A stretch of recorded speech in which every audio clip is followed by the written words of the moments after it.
Great Tribal Chief. This video is purely for entertainment and does not infringe on copyrights or laws. The rights to the novel and image belong to the original author. We do not claim ownership. Don't like waiting and want to listen to this fanfic in full now? Subscribe to our Patreon, where you'll find the best fanfics. Chapter 451, Military Expansion Plan.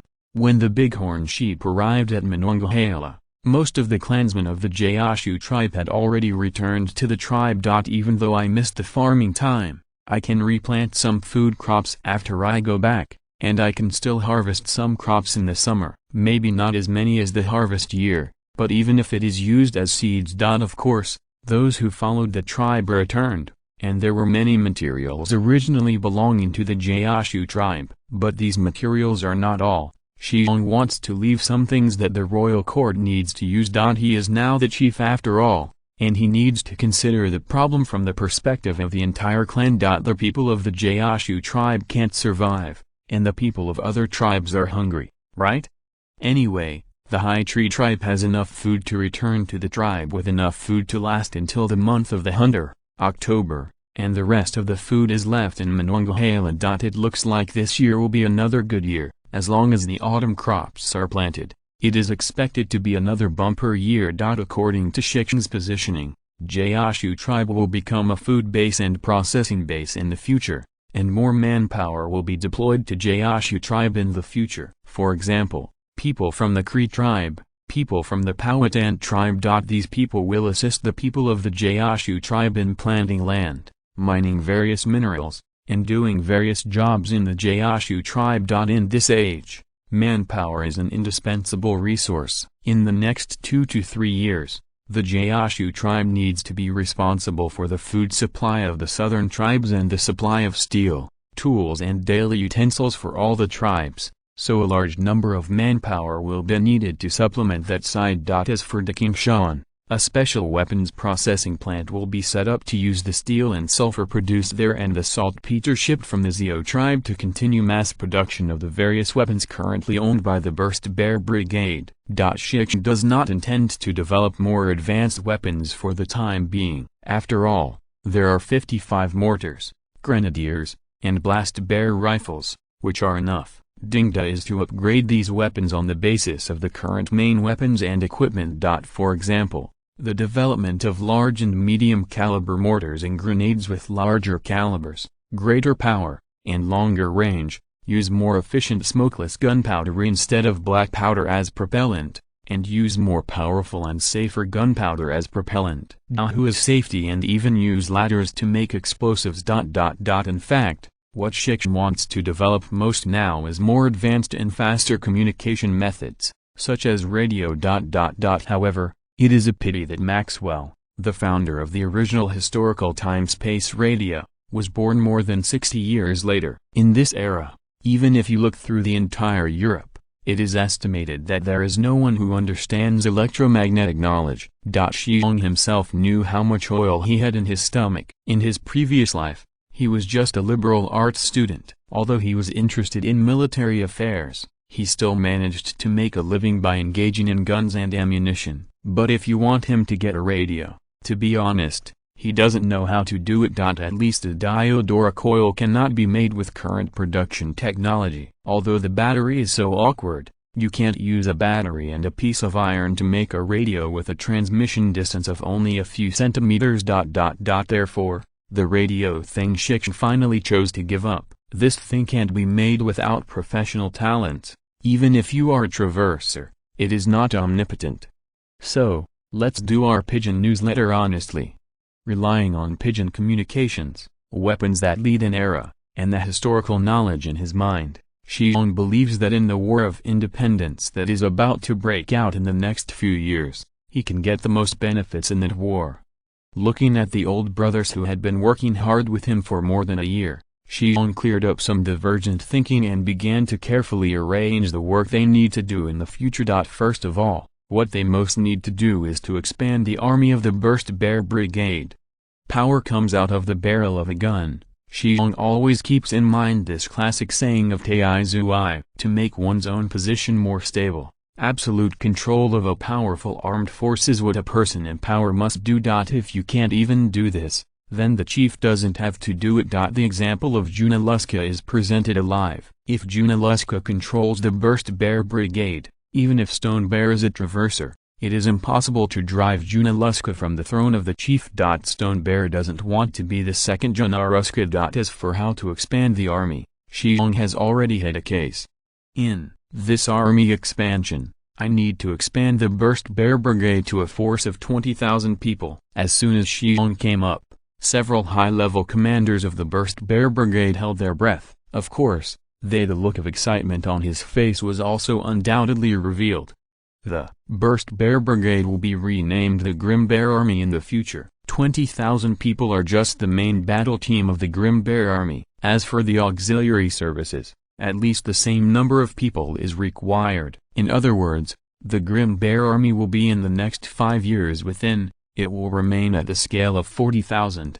Hearing this number from the boss, several explosive bear brigades, oh no, the faces of high-ranking officers who should be called the Explosive Bear Army now bloomed with joy. The Explosive Bear Brigade expanded into a Violent Bear Army, and the number has also expanded from more than 5,000 to 40,000. It is undoubtedly their high-level officers who benefit the most. With more people under the jurisdiction, their power will naturally increase. Boss, where did the troops for the expansion come from? Although the Bighorn Sheep was also very excited, he still asked calmly. Shi Xiong nodded with satisfaction. A qualified commander should have this kind of calmness. www.wuxiasput.com The soldiers of the main battle team of the Grim Bear Army must be served by people from our tribe. You can select elite soldiers from the various tribes under the clan, and then join the Grim Bear Army. As for the auxiliary services, in the next 5 years, commanders, middle-level and high-level officers, and more than half of the basic-level officers must also be veterans of the Atomic Bomb Brigade. As for the source of the auxiliary service, you can choose between the Cree and the Powhatan. The Bighorn Sheep nodded to no. Although the Cherokee tribe has completely conquered the Cree tribe and the Powhatan tribe, it will take a long time to merge with each other. Before these two tribes are completely integrated into the Cherokee tribe, it is best to completely control the violent organization of the army in the hands of the Cherokee tribe. Although the Bighorn Sheep is a Cree, he has completely regarded himself as a Cherokee now, so he is not at all angry at Stone Bear's arrangement. This is what a qualified leader should do. The boss is obviously right in this regard. Chapter 452 The first meeting of all tribe leaders. Compared with the smooth implementation of the expansion plan of the Burst Bear Brigade, the daily affairs of the tribe gave Shi Xiong a headache. After all, Shi Xiong is the founder and supreme commander of the Expeditionary Force, and his prestige in this prestigious force is unparalleled. No matter who it is, even the current supreme commander Bighorn Sheep, in the eyes of all the soldiers of the Burst Bear Brigade, is far from being compared with the Stone Bear. Therefore, a relatively simple army expansion plan, Shi Xiong only needs one sentence to be most thoroughly implemented in this unit. And now the outstanding fighters of all the tribes of the Cherokee tribe are waiting for the call of the Burst Bear Brigade. Therefore, after the Stone Bear only issued an order, the expansion of the Burst Bear Brigade into the Burst Bear Army was a matter of course. It only took a little time and energy to train the recruits. But compared to the simplicity of the army, the daily affairs of the tribe are simply complicated. Even if the soul of Shi Xiong comes from later generations, when facing so many things, one head becomes as big as an head. For example, Tribe A and Tribe B have a dispute because of a trivial matter. Tribe C and Tribe B fought because of uneven hunting and distribution. Anyway, there are different and painful news every day, delivered to Shi Xiong's desk. These things seem small, but they all need to be dealt with. After all, they are all compatriots of the same tribe, and conflicts arise because of trivial matters. If they are not dealt with in time, sometimes it is easy to cause more serious conflicts. That's right, don't look at people from the same tribe, but because of the different tribes, there are often frictions sometimes. This kind of thing is also normal. Before the production capacity reaches a certain level, such small conflicts between tribes are inevitable. In later generations of China, In the early years, the two villages often fought over water or other messy things. Where there are people, there are rivers and lakes, and where there are tribes, there are also rivers and lakes. People are floating in the rivers and lakes, how can they not be knifed? Anyway, Shi Xiong now feels that he is about to become the one who has suffered thousands of swords. But the vast majority of disputes turned out to be a joke in the end. Quite simply, with the current level of communication in this era, there is a fighting between the two tribes, and then the top leaders of the two tribes will apply for the chiefs of the tribes to decide who is right and who is wrong. But when news of this incident arrived at Monongahela, 10 days and a half had passed, when Shi Xiong made a decision and sent the decision to the two tribes whose human brains were labeled as dog brains, might have been sitting together drinking big wine and eating big meat. It is also strange that Shi Xiong has no experience in this area, but as he governs longer and longer, he will be more and more comfortable with this kind of thing. However, he is just a rookie in this area now, and his road is still far away. But Shi Xiong was not a fool, he quickly adopted another method. I can't handle these things myself, but there are people in the tribal royal court who can handle such trivial matters. It's just that Shi Xiong has just come to power, he hasn't figured out the abilities of these people under him. Once he has figured out the abilities of these people under him, then these things will be handed over to them. In terms of later generations, it doesn't matter if I do these things as bad as you, but it is enough for me to have the power to let you do these things. In other words, a good leader does not need to be comprehensive, he only needs to arrange people reasonably and manage them well. Therefore, while expanding the army, Shi Xiong gradually shared many things in the royal court. Doing so will not only free Shi Xiong from the complicated daily affairs, but also get the further support of the people below. After all, Lord Chief has delegated the power of managing affairs to them. Now that they have power in their hands, do they have their status and even their interests?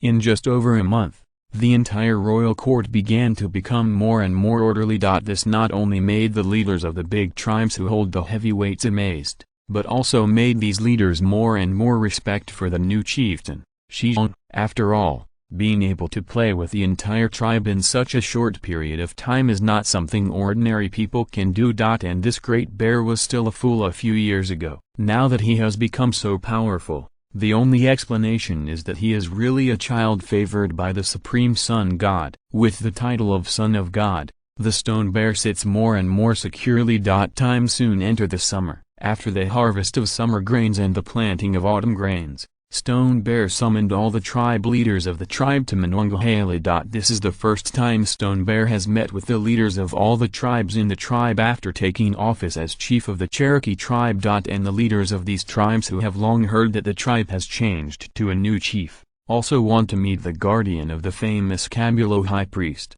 the founder of the invincible Burst Bear Brigade, and the Son of God, the title of chief. Therefore, after receiving the news, even the leader of the furthest small tribe rushed over in the shortest time. These include Dashi, the leader of the Apalu tribe with which stone bears have dealt with, Moruzo, the leader of the Mokaru tribe, and Mang, the leader of the Chimosashi tribe. The location of Monongahela is to the north of the entire Cherokee tribe, so the tribe in the south, especially the southwest, is the tribe farthest from Monongahela. For example, the Gaoshu tribe is actually a tribe far away from Monongahela, and the Apalu tribe, Mokaru tribe and Chimosashi tribe in the southwest of Gaoshu tribe are almost equivalent to the southwest border. These three tribes are all located in the area between the Gaoshu tribe and the Zio tribe. www.wuxiaspot.com. When Stone Bear traveled back and forth between the Zio tribe and the Gaoshu tribe,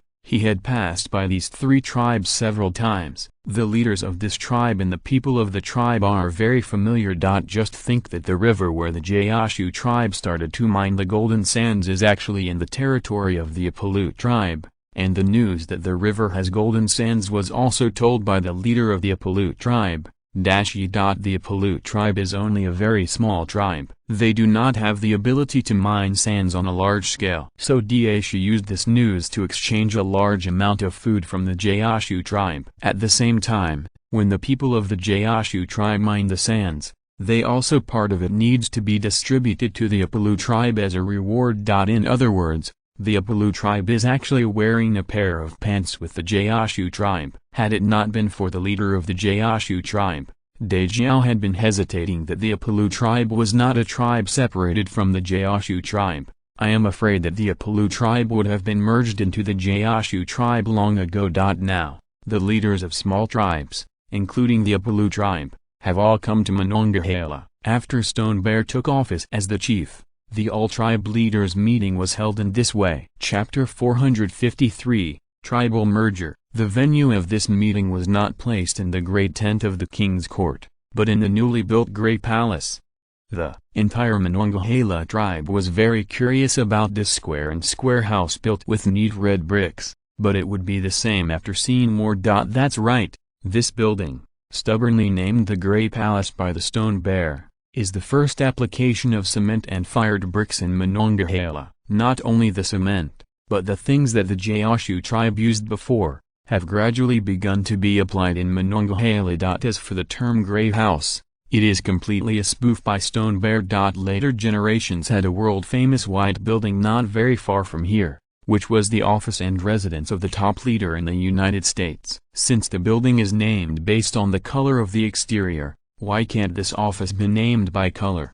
We didn't paint the big white from the outside, we just used cement to paste a layer on the outside. So the exterior of this building is gray, so Shi Xiong named the building Grey Palace. Although the Grey Palace is not as big and beautiful as the white building of the later generations, it is considered an absolute rarity among the North American Indian tribes of this era. The tribal leaders who came here were amazed at this building. The largest house in the Grey Palace can only accommodate these 200 people, so this meeting was held in this house.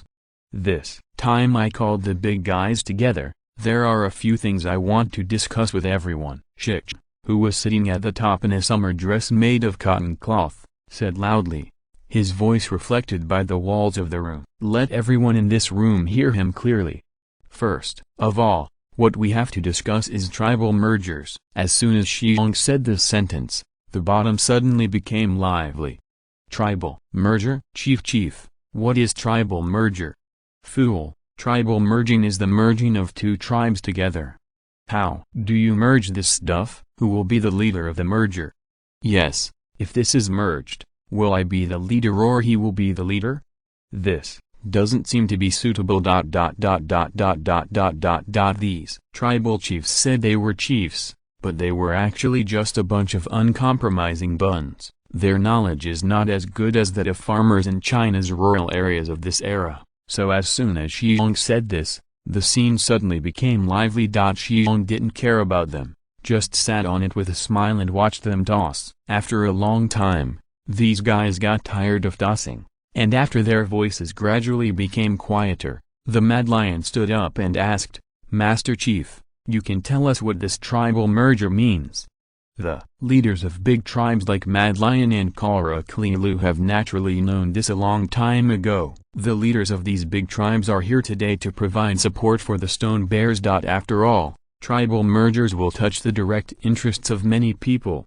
Tribe merging, naturally, is to merge the previously scattered tribes together again. Shi Xiong continued to explain with a smile. For example, the Apulu tribe. How many tribes called Apulu are there in our tribe? Stand up and let me count.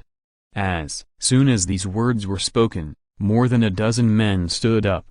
Have you seen? There are 12 tribes called Apulu in our tribe. But before our tribe moved south, there was only one tribe called Apulu. So why suddenly there are so many Apas now? Where is the Lu tribe? Shi Xiong pressed his hand down and let the 12 men sit down and began to ask questions. An old man in his 50s just sat down and stood up again.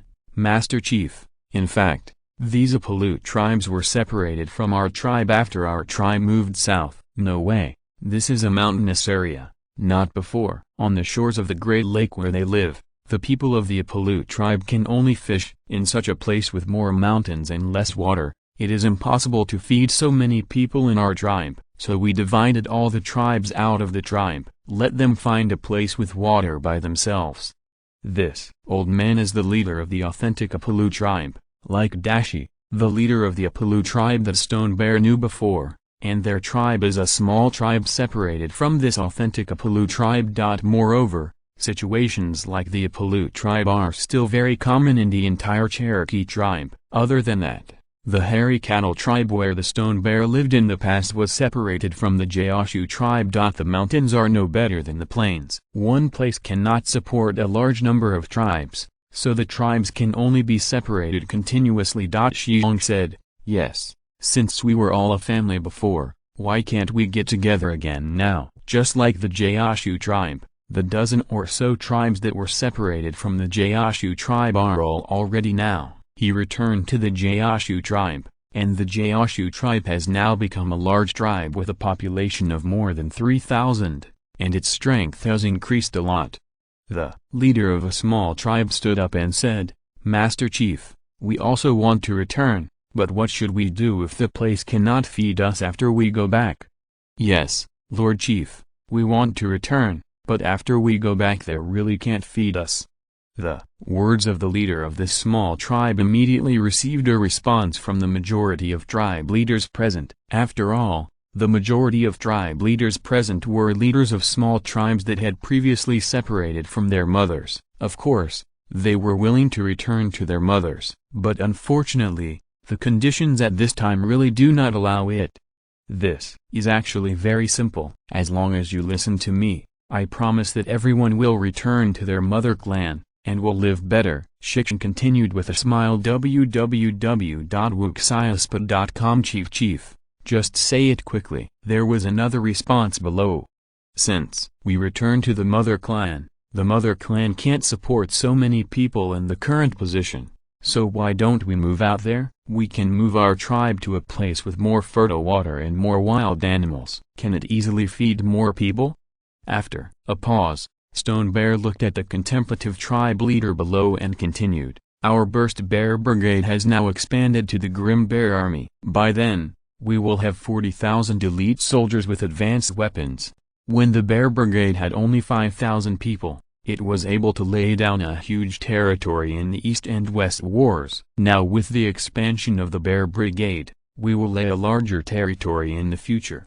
As he said, Stone Bear stood up, turned around and opened the huge map hanging on the wall, pointed to the vicinity of the Mississippi River and said, "Now, the Chi caches in the west are completely finished. The site has also been vacated, and now we have obtained dozens of inland river armed transport ships through deals with the Spaniards. We can use the Big Bend to quickly reach that large area and that flat area. The land is enough to feed more people." Chapter 454, Fucked and Lame Again. Shi Xiong's words made the eyes of these tribal leaders lit up. Yes, since the mountainous area cannot feed so many people, why not go out? These tribe leaders know that before being forced to move south, the tribe lived on the southern side of the Great Lake, where the terrain is flat, the soil is fertile, and there are many wild beasts. Therefore, the tribe at that time only had more than 30 tribes, but the tribes at that time were all large tribes. Even the tribe with the smallest population had 800 people. More than half of the tribe's population has 2,000 to 3,000 people. But now, before the Gaoshu tribe became stronger, the entire tribe only had 14 tribes with a population of more than 3,000 people, and these 14 tribes were all former big tribes, because they occupied better places. So these big tribes did not. There is no separation of small tribes outward. Now, there are more than 200 small tribes in the entire tribe. Most of the small tribes were separated from the previous large tribes with a population of more than 1,000 people. There is no way. Although the mountainous area is rich in products, there are too few places to grow food in the mountainous area. If a tribe has an overpopulated population, the food grown cannot feed so many people. Now, Lord Chief said that a large piece of land has been laid down to the west, and that it is still a good place that is comparable to the Great Lakes area. So if the tribes move there, they will naturally be able to feed more people, especially now that the promotion of new types of farm tools and more tamed bison can make more and more food output. The leaders of these small tribes looked at the map next to each other. They all looked at it and were amazed. They probably didn't understand what it was. But they couldn't hold back that this thing was drawn by the chieftain himself, and it is said that it was drawn by the chief after receiving the guidance of the Supreme Sun God. This is clearly the will of God. I see, this large piece of land is actually a very good land, much stronger than the mountainous area we occupy. Also, you can also migrate to the territory of the Cree people in the south and the Pointan people in the east. Don't worry about what the Cree and the Pointans dare to treat you. In this large land, we are the real masters. Also, do you see this big river? As long as we control this big river, then we can reach most of the continent along the river. Now we are making deals with the Spanish, and those Spanish not only we have brought more than 30 inland river armed transport ships. They have brought in many shipbuilders from the European continent. They are now helping us build new ships on the side of the fortress of Memphis and Akron. As long as we have in hand with enough boats, controlling this big river is no longer a difficult task. When these tribal leaders took turns to look at the map, Shi Xiong also took the opportunity to tell them something, and gave them a glimpse of what these tribal leaders who had never seen the world said. They didn't understand these words. After all, they involved trading with Waxiku. How could they understand it? Of course, they can also understand some of the chief's words. For example, you can choose to go to the territory of the Cree or the territory of the Powhatan. The land there is much flatter. There are now more than 1,000 war horses in the High Tree tribe. These war horses can be owned by the tribe, so we need a lot of grassland to feed these war horses. And many of these war horses are pregnant. And there will be ponies born soon. After your tribe migrates over there, you can raise those ponies. Once the pony is raised, we will have another pony. If the cycle continues for a long time, our tribe will have too many war horses.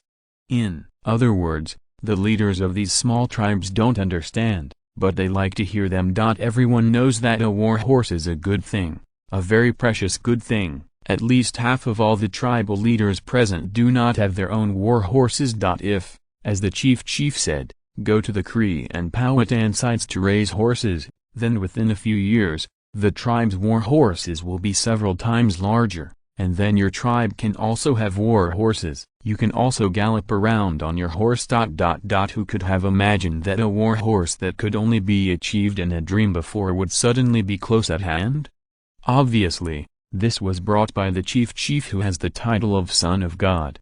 You all know the way to tame bison. Also, those new farm tools will be used by your people. As long as you have these new farm tools and those tamed bison, whether you go to the west, south, or east, can grow high-yield grain. As long as the people of the tribe are devoted to farming, then you will get unfinished grain. Then there will be no need to worry about being hungry again.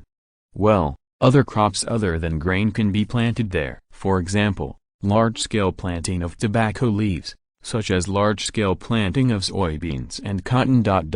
With these crops, we will have the more cooking oil, the more cotton clothes. Under Shi Xiong's constant description, all the tribal leaders were moved, and it's not only the heartbeat, they have even become a little impatient. Even the leaders of the top 10 tribes can't stand the flicker of the stone bear. These small tribe leaders who have never seen the world have already been crippled by the beautiful blueprint described by the stone bear. www.wuxiasput.com. Of course, Shi Xiong's words are not considered foolish, it is a means of persuasion. What the stone bear said is actually true. As long as these tribes really reintegrate together to form a large tribe, and then migrate out of the Appalachian Mountains to the fertile plains, then it won't be necessary. In a few years, the life of these tribes will become as prosperous as Shi Xiong said. After all, the places Shi Xiong said are really too fertile. Hereafter, this area is the main planting area of American granary and various cash crops. Now that these places are developed, a bumper harvest will naturally be obtained. In this regard, the Gaoshu tribe has set an example. The leaders of these tribes, who were boiled with blood boiled by the stone bear, continued to talk with excitement after they went down. Of course, most of the people they talked to were the small tribe leaders who had previously separated from the same tribe. Although they are destined to lose a large part of their power after the merger, what is the loss of that power compared to the fact that they can live a good life? Seeing that the tribe merger was settled in this way, Shi Xiong began to talk about the second matter of the meeting. Chapter 455, Wang Ting moved. Let's discuss the second thing next. This is the relocation of Wang Ting. Shi Xiong's words once again made the scene lively. Even the great witch, Dr. Bakarazu and Hong Yun, who had been sitting next to him quietly, cast doubtful glances. They all knew about the tribe's merger, but the chief did not agree with the relocation of the king's court. They discuss it. Shortly after Stone Bear became chief, the high priest Bakaruzi excused that he was also responsible for the case of Chief Junaruska, so he took the initiative to step down as the tribal high priest. He now serves as the tribal great witch. Medical. Now the high priest of the tribe is Hong Yun, that is, the high priest of Kabulu. There is no objection to this point. There is basically no objection to the sacrifices of the tribes and the four guardian tribes. After all, the high priest Bakarut has only been the high priest for more than 20 years, and the reputation of the Kaburu high priest is very good. The prestige is much greater than that of the high priest of Bakaruts, and Bakaruts does not have the title of prophet yet, and the high priest of Kaburu has always had the title of prophet of the tribe. So the high priest of Kaburu, it is logical to re-elect the high priest of the tribe. Before the meeting of leaders of all tribes and tribes was convened, Stone Xiong had discussed related matters with Hong Yun and the great witch, Dr. Bakayuts. Regarding the merger of the tribes, both Hong Yun and Bakarzu Grand Witch Doctor agreed. After all, after the merger of the tribes, it will show the scenes of the tribes living in the Great Lakes region 300 years ago. Moreover, the tribes are merged, which will greatly increase the cohesion of the tribes, and a large tribe has enough strength to protect itself, and at the same time have a huge impact on the surrounding area. Tribal merger and tribal migration are two in one. Once the numerous small tribes merge into 30 or 40 large tribes, these large tribes can also form a huge deterrent force when they migrate to designated locations, and it will greatly promote the complete integration of the tribes on the conquered territories. But what happened to the relocation of the royal court? The merged tribes can migrate. If the king's court is relocated, it will be an out-and-out tribal event. The leaders of the following tribes are also very puzzled. Why did the newly appointed chieftain take the initiative to move the royal court away? Isn't Monongahela good here? Among other things, the terrain alone is a huge and natural safety barrier for the Wang court. Shi Xiong pressed his hand down, and the turbulent discussion soon subsided. Shi Xiong pointed to the map and explained again. Everyone has seen this map just now. You should know about this map. Where is the central area? Everyone nodded in unison. Yes, it's in this area. Shi Xiong pointed to the area on the map where the Mi River and the Russian River meet. Mountain, with our current strength, we can't advance into that area for the time being. But this area. Shi Xiong pointed his finger to this large area west of the Rocky Mountains and drew a circle. This large area is flat grassland. Not only is the land fertile, but it also has many navigable rivers. There are also a large number of bison. If we can conquer this large area, then this place will become our most powerful support base. As he said, Shi Xiong pointed his finger at the intersection of the Mi River and the O River again. However, such a large area is not easy for us to manage. Therefore, our royal court must be in a central position, and we must rely on the big river, so that we can extend our power through the extending waterways, so as to better manage the large area of land we conquered. And Monongahela is here now. Not only Appalachian, the mountain is blocked by a large swamp and a wide river. Therefore, if we continue to put the royal court in Monongahela, it will cause great difficulties to our management of the Midwest site in the future. So, I think we must move the royal court to a central area so that we can better manage the territories we conquered. Hearing Shi Xiong's explanation, whether it was Hong Yun or the great witch, Dr. Bakarzu, and some clever tribal leaders, they all began to nod their heads. In fact, the royal court of the Cherokee tribe is placed in Monongahela. Although it is very helpful for the safety of the royal court, it is not a good thing for the entire tribe. The rugged mountain roads and heavy mountains have become a natural barrier between many tribes and the royal court. Especially as the soldiers of the Burst Bear Brigade have laid down a huge territory, if the royal court is still in Monongahela, It will cause greater difficulties in the transmission of information. If the royal court can really move to a central location, and the Grim Bear Army can conquer all of that large area, then the management of those conquered sites will become easier in the future.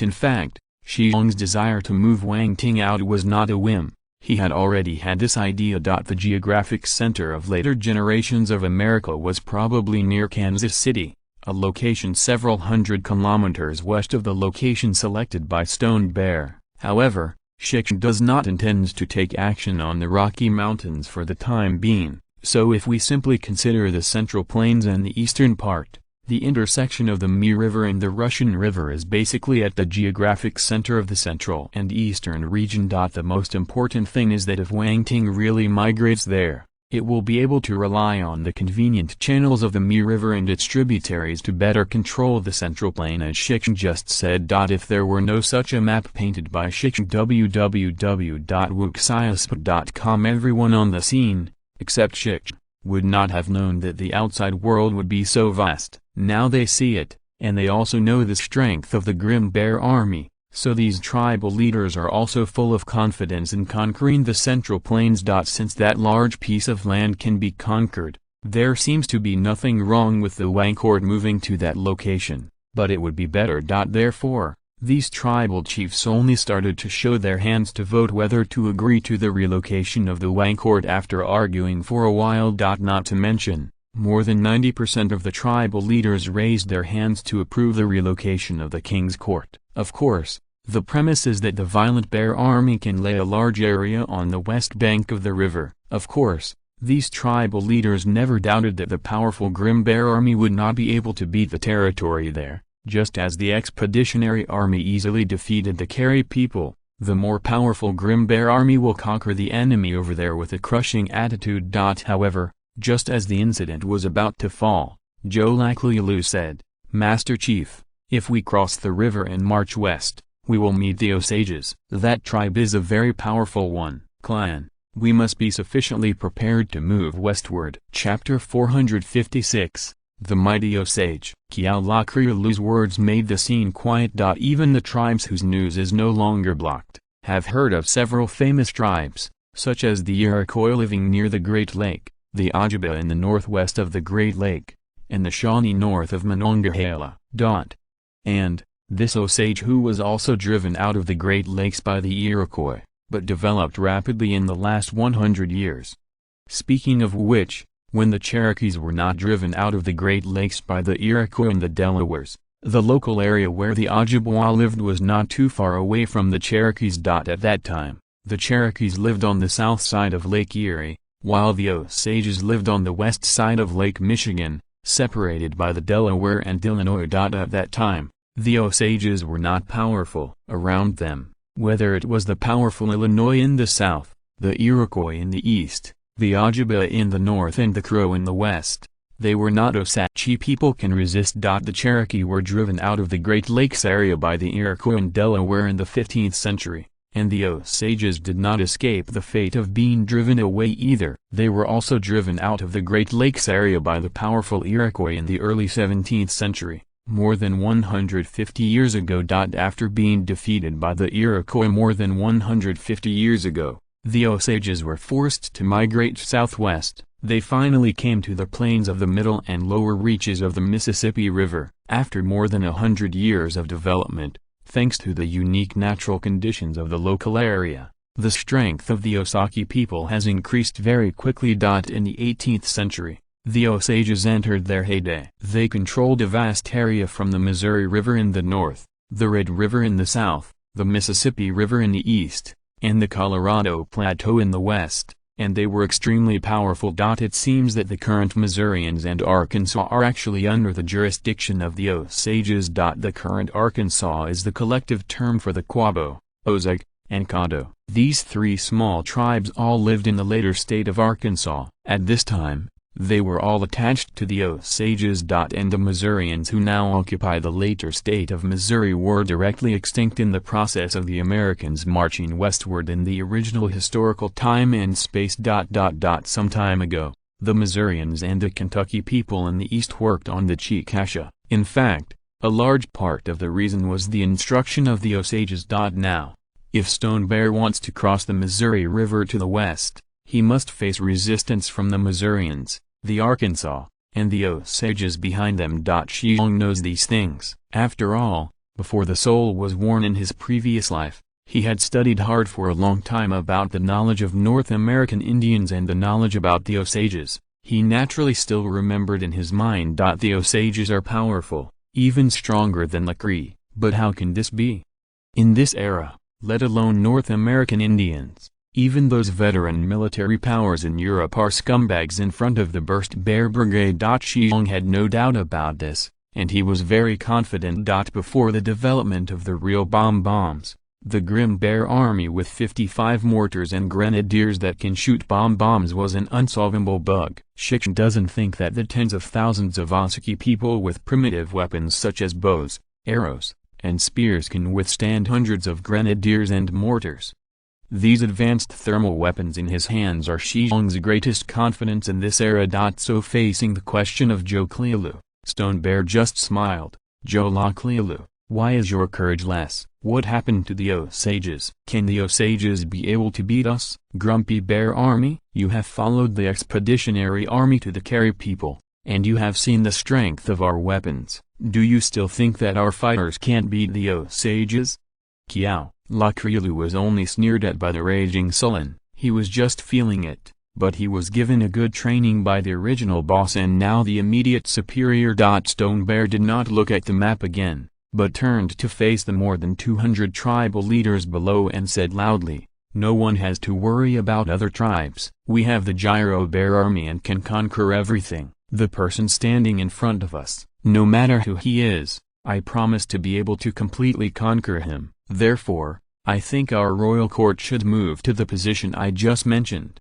The people below were excited by the Stone Bear's words and yelled loudly, one by one, wishing to go out with the Grim Bear Army now to conquer all the enemies that hid a large area of land. These excited leaders shouted for a long time, and finally calmed down slowly. Shi Xiong knocked on the wooden table in front of him, and then continued, "The tribal merger and the relocation of the king's court have been decided like this. You will start the tribal merger as soon as you go back. Well, there is one more thing that needs to be done. Let me just say, after I go back, each of your tribes will pick out 2 people for me and send them to the Wang court. I want your people to learn how to domesticate homing pigeons. In the future, our information transmission will depend on homing pigeons." The people below responded suddenly. They have long heard that there is a magical communication method in the Grim Bear Army, which is to use domesticated pigeons to deliver letters, which is very fast. Usually it takes 7 or 8 days to ride a horse,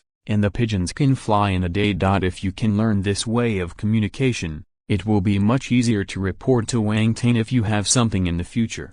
Well, today's meeting is over here. Don't rush back. There will be a grand bonfire dinner, delicious food and fragrant wine waiting for you in the evening," Shi Xiong said with a smile, and then again. It became lively. After the tribe leaders walked out of the Grey Palace one by one, Shi Xiong drank a few sips of water and moistened his dry throat, and then said to the soldiers standing at the door, "Please, Major Feliza, please come in."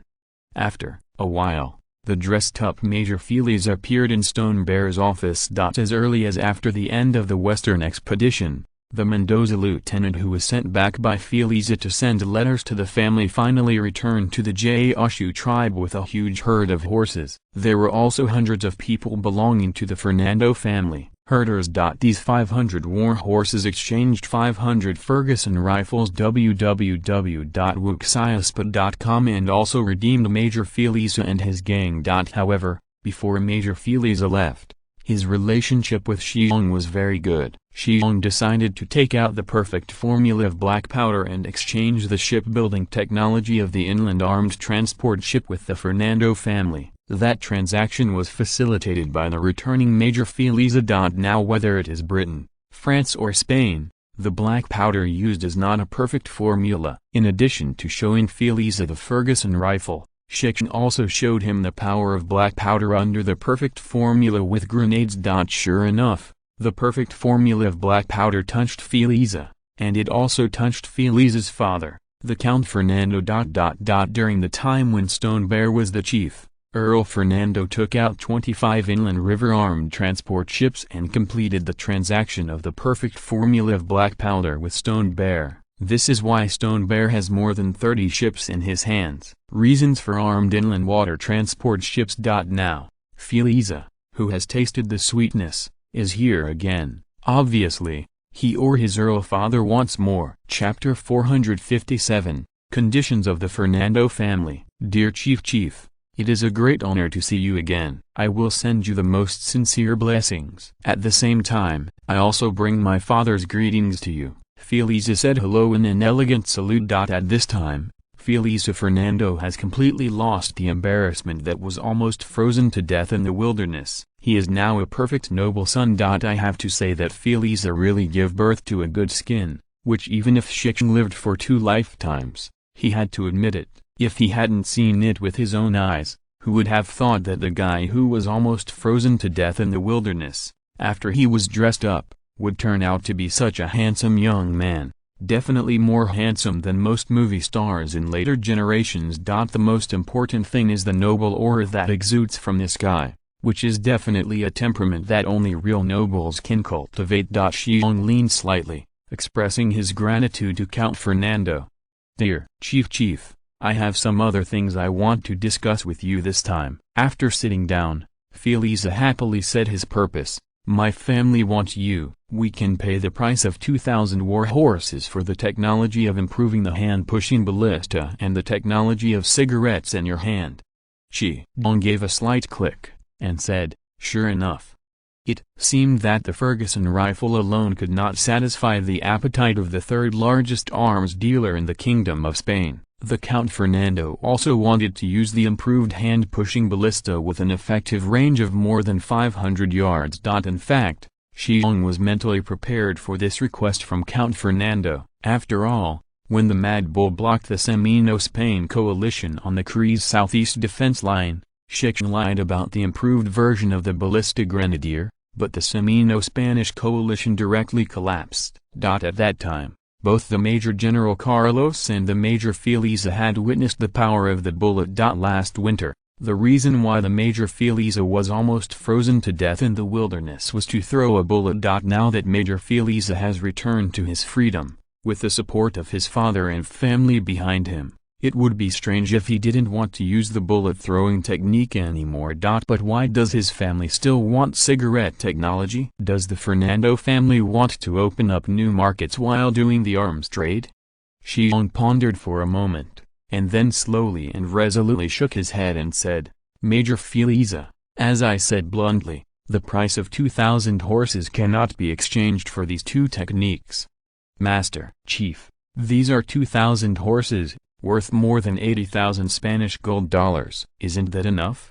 In this era, Spanish 8-character gold coins, piastre gold coins, and Spanish gold dollars are widely used even in the British colonies of North America. The exchange ratio between these 3 currencies is approximately 1:1:1, but among them, the Spanish gold dollar is the most widely circulated in the British colonies of North America. At this time in Europe, the British pound is not the most valuable currency. At least the Royal Rose gold coin and Monarch gold coin in the UK are more valuable than the British pound. In addition, the Spanish Dublin coins are also more valuable than the British pound. The exchange rate between various Spanish gold coins in this era is approximately 1 Dublin gold coin equals 4 Pisther gold coins equals 16 Spanish gold dollars. And £1 in this era is approximately equal to 1 Pisther gold coin.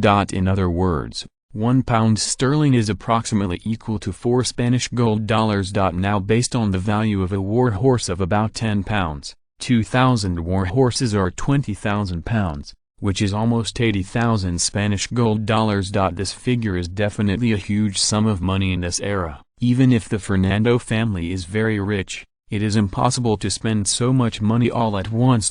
However, the Fernando family has large territories in Mexico and the South American continent. In the family territory, not only a large number of grains and cash crops such as sugar cane and tobacco are produced, but also a large number of horses are domesticated, so they can still do it with war horses as rewards. This information was already understood by Shi Xiong when Major Feliza was a prisoner. Therefore, Shi Xiong only thought for a moment before vetoing this condition set by the Fernando family. Feliza probably didn't expect Stone Xiong to refuse so happily, but he still asked with a wry smile after being taken aback, "Chief, the price is not low anymore. 2,000 qualified war horses. There are not so many horses replaced in the entire Spanish kingdom in 1 year. Moreover, this is the greatest sincerity that our family can show."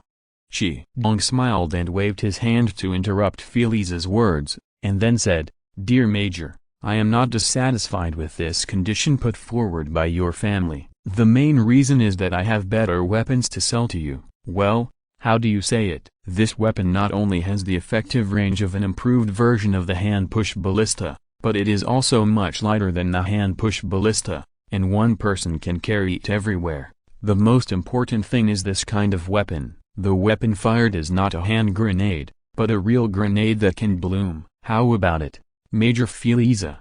Do you want to think about this kind of weapon?" These words directly squeezed Feliza. With an unbelievable expression on his face, he stuns for a while before asking, "Respected Chief, what is the effective range, reloading speed, and power of this weapon? Can you tell me in detail?"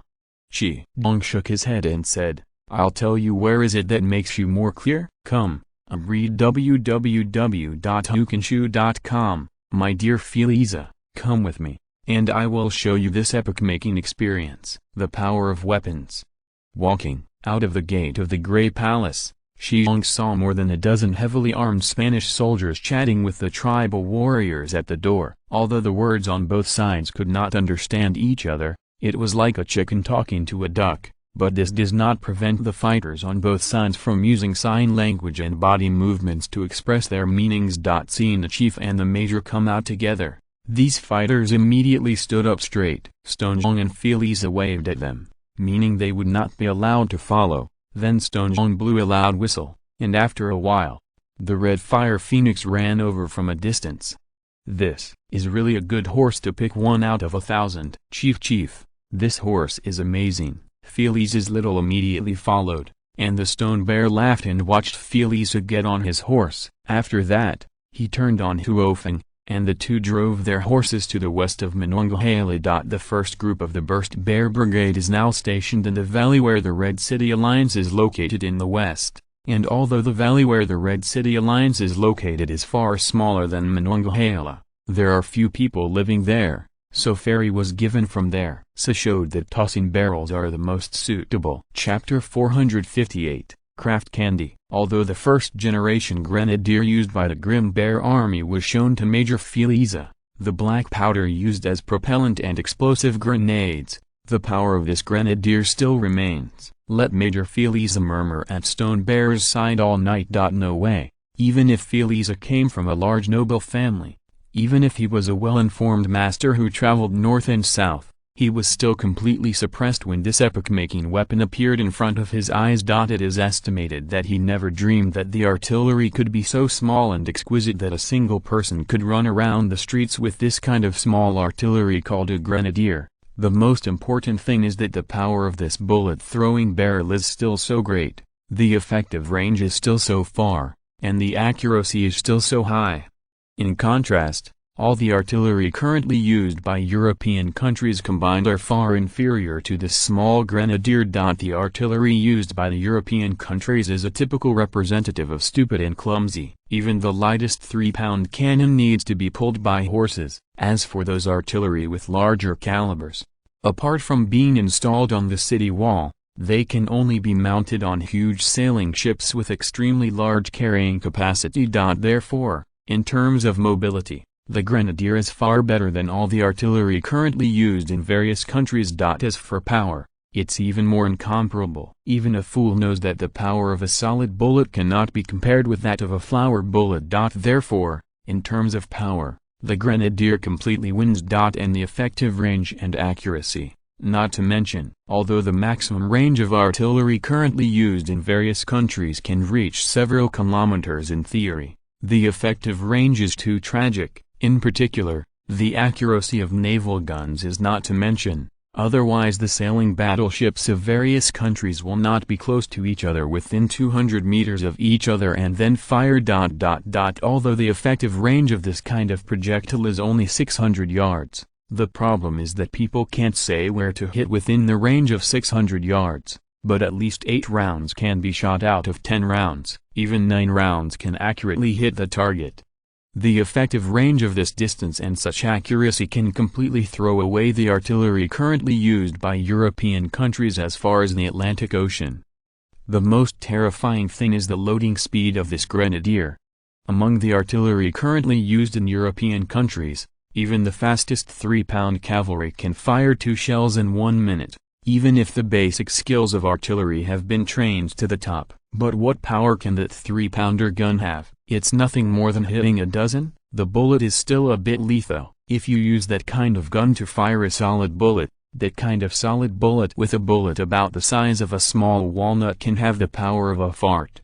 But this kind of bullet-throwing barrel is terrifying. In the case of extremely fast shooting, it can reach the firing speed of more than 20 shells in 1 minute, which is simply unimaginable. We must know that the reloading speed of the muskets used by the armies of various countries is only about 3 rounds per minute. Even the Ferguson rifle that has just been obtained, the reloading speed is only a little more than 6 rounds per minute. And a very powerful small caliber artillery has such a fast loading speed. If it is equipped with the effective range, accuracy, and huge power of this kind of grenadier. Felisa could hardly imagine that if the navy and army of the Kingdom of Spain were equipped with such weapons, who else could be the opponent of the Spanish army?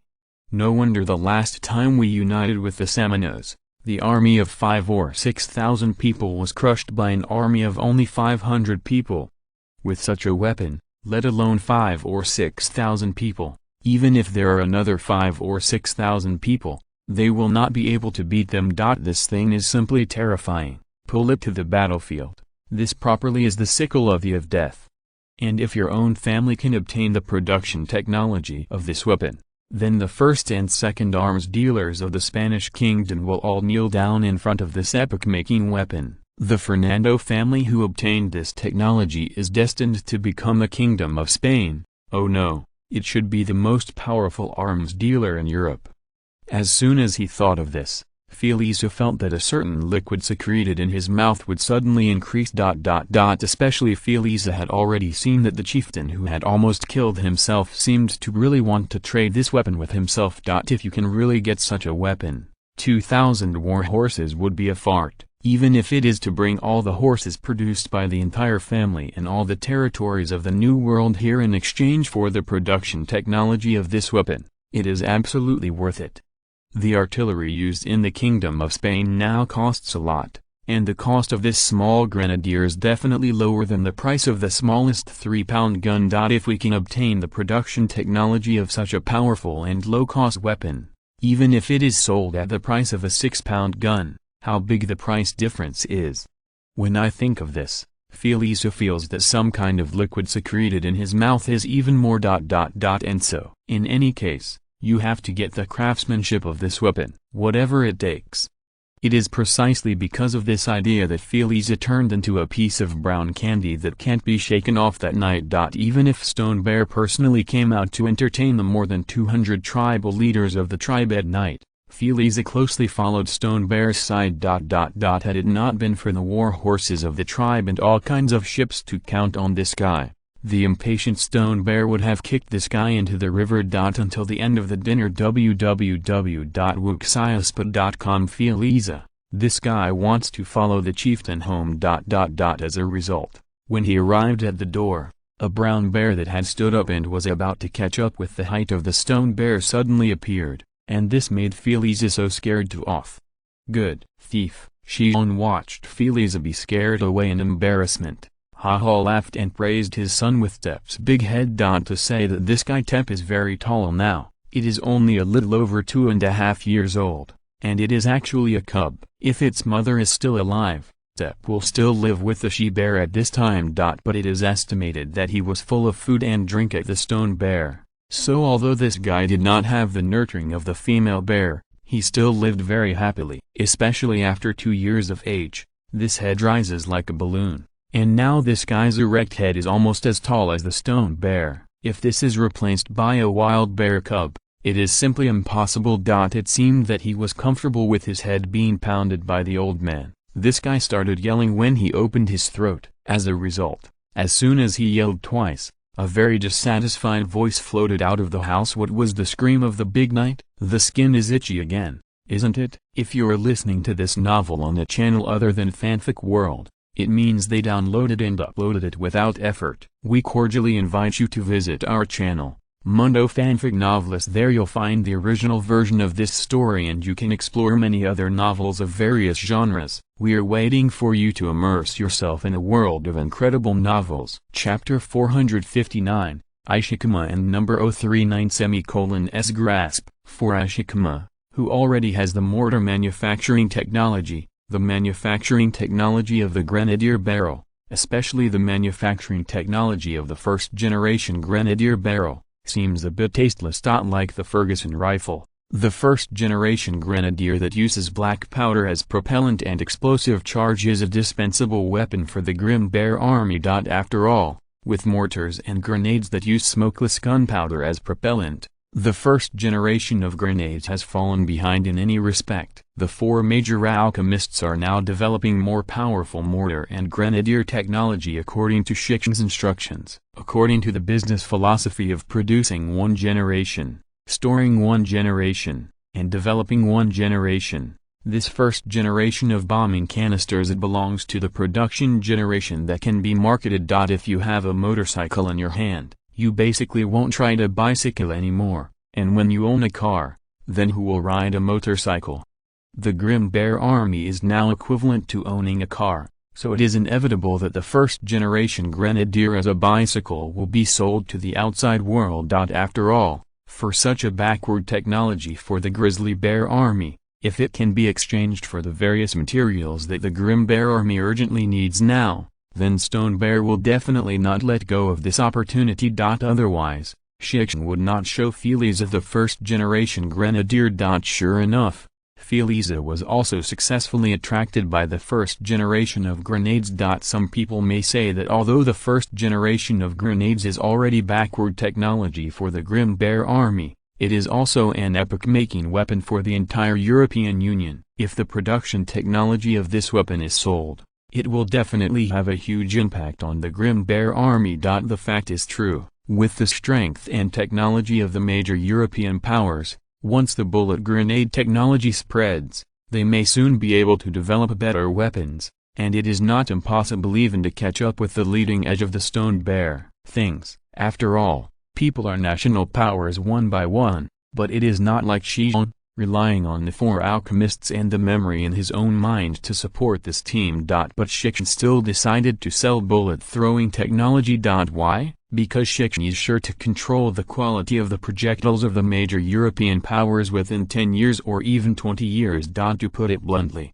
although the tossing barrel is powerful and easy to carry, it is only a kind of light weapon after all. The range of the grenadier limits the usefulness of this weapon on the battlefield. In particular, Stone Bear now has the Burst Bear rifle, an individual weapon with an effective range farther than the grenadier, which can greatly limit the use of the grenadier on the battlefield. The other most important reason is the materials and gunpowder made of the grenades. The reason why the grenadier of the Burst Bear Brigade has such great power is because the Stone Bear uses steel instead of iron when casting the grenadier. The reason why the tossing barrel has such a long range is also because of the smokeless gunpowder. Although the British began to use coke instead of wood to make iron at the beginning of the 18th century, even throughout the 18th century, steel production in European countries was very low. In particular, the casting of bullet barrels has higher requirements for steel. In fact, even European countries can now smelt steel, but the quality of that kind of steel is really average. At best it is better than cast iron. The steel that can be used to cast bullet barrels is still not produced in European countries. It does not mean that pig iron cannot be used as a grenadier. Pig iron can be used for artillery, so why can't it be used as a grenadier? But the problem is that if you want to ensure the lightness of the grenades and the range of the grenades, The cast iron grenades will not work, otherwise, the artillery used in European countries will not be so stupid and clumsy. To be able to meet the standards of the first generation of grenades, it is necessary to use real steel to make grenades. In other words, without Shi Xiong providing the corresponding materials, even if you have mastered the technique of making bullet grenades, you will not be able to make a qualified grenades. This is also the fundamental reason why Shi Xiong dared to sell this kind of technology. If you want to make a qualified grenadier, you have to buy my steel, otherwise, the grenadier you make is at most a larger firework. Similarly, Shi Xiong did not think that the current alchemists could crack the formula of smokeless gunpowder. They have studied the perfect formula of black powder and haven't worked it out yet. So why can they crack the formula of smokeless powder? As long as the source of materials in smokeless gunpowder is controlled, Stone Bear will have the confidence to control the quantity and quality of the bullets of these military powers in Europe. Perhaps European countries will begin to vigorously develop steel smelting technology because of the throwing of bullets, but this will take time. The Stone Bear does not need much time, 20 years. Or even 10 years. As long as the War of Independence breaks out, all problems will no longer be problems. Now Shi Xiong's strategy is simple to say, that is, uniting Great Britain, suppressing France, and secretly doing trade with Spain. France is destined to do nothing in this land of North America. The dwarf who has the title of Emperor of the French and controls more than half of Europe has not yet been born, and even his first French Empire is almost it can sweep across Europe. But it is beyond reach on the New World side. Therefore, suppressing the French is a correct choice. The British can say even better. Now Shi Xiong's strategy is to unite the British. Of course it is only a temporary unity. Once the War of Independence breaks out, Shi Xiong will adjust his attitude towards Britain and the United States according to the specific situation of the war. As for Spain, it is a qualified trading partner. Shi Xiong only wants to obtain more supplies through the Spaniards. Moreover, during and after the War of Independence, these European powers have been in intrigue. This is Shi Xiong's opportunity. Once Stone Bear fully controls all the land west of the 13 British colonies, then even the British won the War of Independence. Stone Bear will not be afraid, and not only is it not afraid of the British, but France, Spain, Russia, and Stone Bear are not afraid.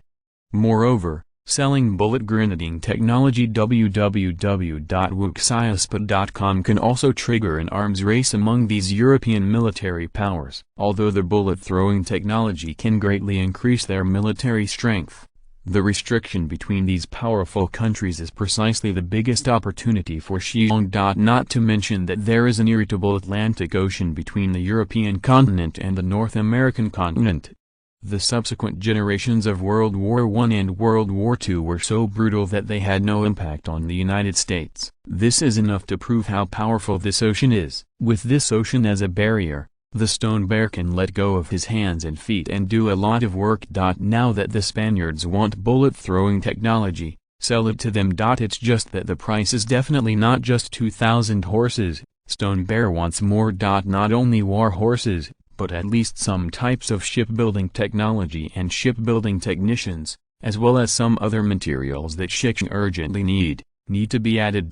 Putting such a good one to be taken advantage of, wouldn't it be too sorry for the sharp knife that he grinds? Chapter 460, Transaction complete. Major Felisa left with a wry smile, while the smile on Shi Xiong's face was full of triumph. 3,000 horses plus the construction technology of the inland armed transport ships and the construction drawings of the Spanish kingdom from the first to the third sailing battleship. There are few horses, but 3,000 horses are already the limit that the Fernando family can produce, and most of these 3,000 war horses are mares. Although a little bit was missing, Shi Xiong still accepted this condition. The tribe now has more than 1,000 war horses, and the specific number is close to 1,500. This is due to the fact that many mares have produced ponies in the past 2 years. If you add these 3,000 war horses, then within a few years, the number of war horses of the entire tribe will soon exceed the figure of 10,000. For this, Shi Xiong is still very sure. After all, the next target of the tribe's advancement is the central plains of the North American continent, which is the best area for raising horses. And compared to the war horse, Shi Xiong valued shipbuilding technology more. Shi Xiong, who is familiar with the future historical trend, naturally knows that in the next 200 years, before the aircraft and missile technology mature, whoever controls the ocean will control the world. In fact, even in 9102, before the Stone Bear soul was worn, sea power was still a very important thing for a country. Such scenes often appear in Hollywood movies. When the United States encounters a crisis, their president will always ask the first time, "Where is our aircraft carrier fleet?" That's right, when the Stone Bear traveled through the year 9102, the United States relied on the 11 nuclear-powered aircraft carriers currently in service to dominate the world. Therefore, once the Stone Bear lays down the entire North American continent, the next thing to develop is the Navy. The Navy is not so easy to develop, it takes a very long time. Therefore, Stone Bear now needs to plan ahead and use the sailing battleships at all levels used by the Royal Navy of the Kingdom of Spain to accumulate experience for its future Navy. The two most important points of the Navy are soldiers and ships. Soldiers are easy to talk about, but ships are hard to talk about. With the little bit of knowledge about battleships in the stomach of the Stone Bear, you let him build a sailing battleship with only 4 alchemists, like developing a rifle, a grenadier, or a mortar. That's a joke. Shi Xiong himself thinks that he can't do this at all. Even though the sail battleships used in European countries are all made of wood, the technology of a sail battleship is truly top-notch technology. It was the crystallization of countless shipbuilding engineers that took hundreds of years to condense. Shi Xiong is against the sky, and he can't get the sail battleship out of nothing. Although Ishikame's goal is not such a backward sailing battleship, his goal is to use steam as a real steel battleship, but the problem is to get the steel battleship out. You must first understand the structure of a ship, how to lay the keel, how to design the compartments on each floor, how to place weapons, how to arrange the lower watertight compartment. This series of things are all developed from the sail battleship. So Shi Xiong must figure out the specific structure and construction technology of the current sail battleship.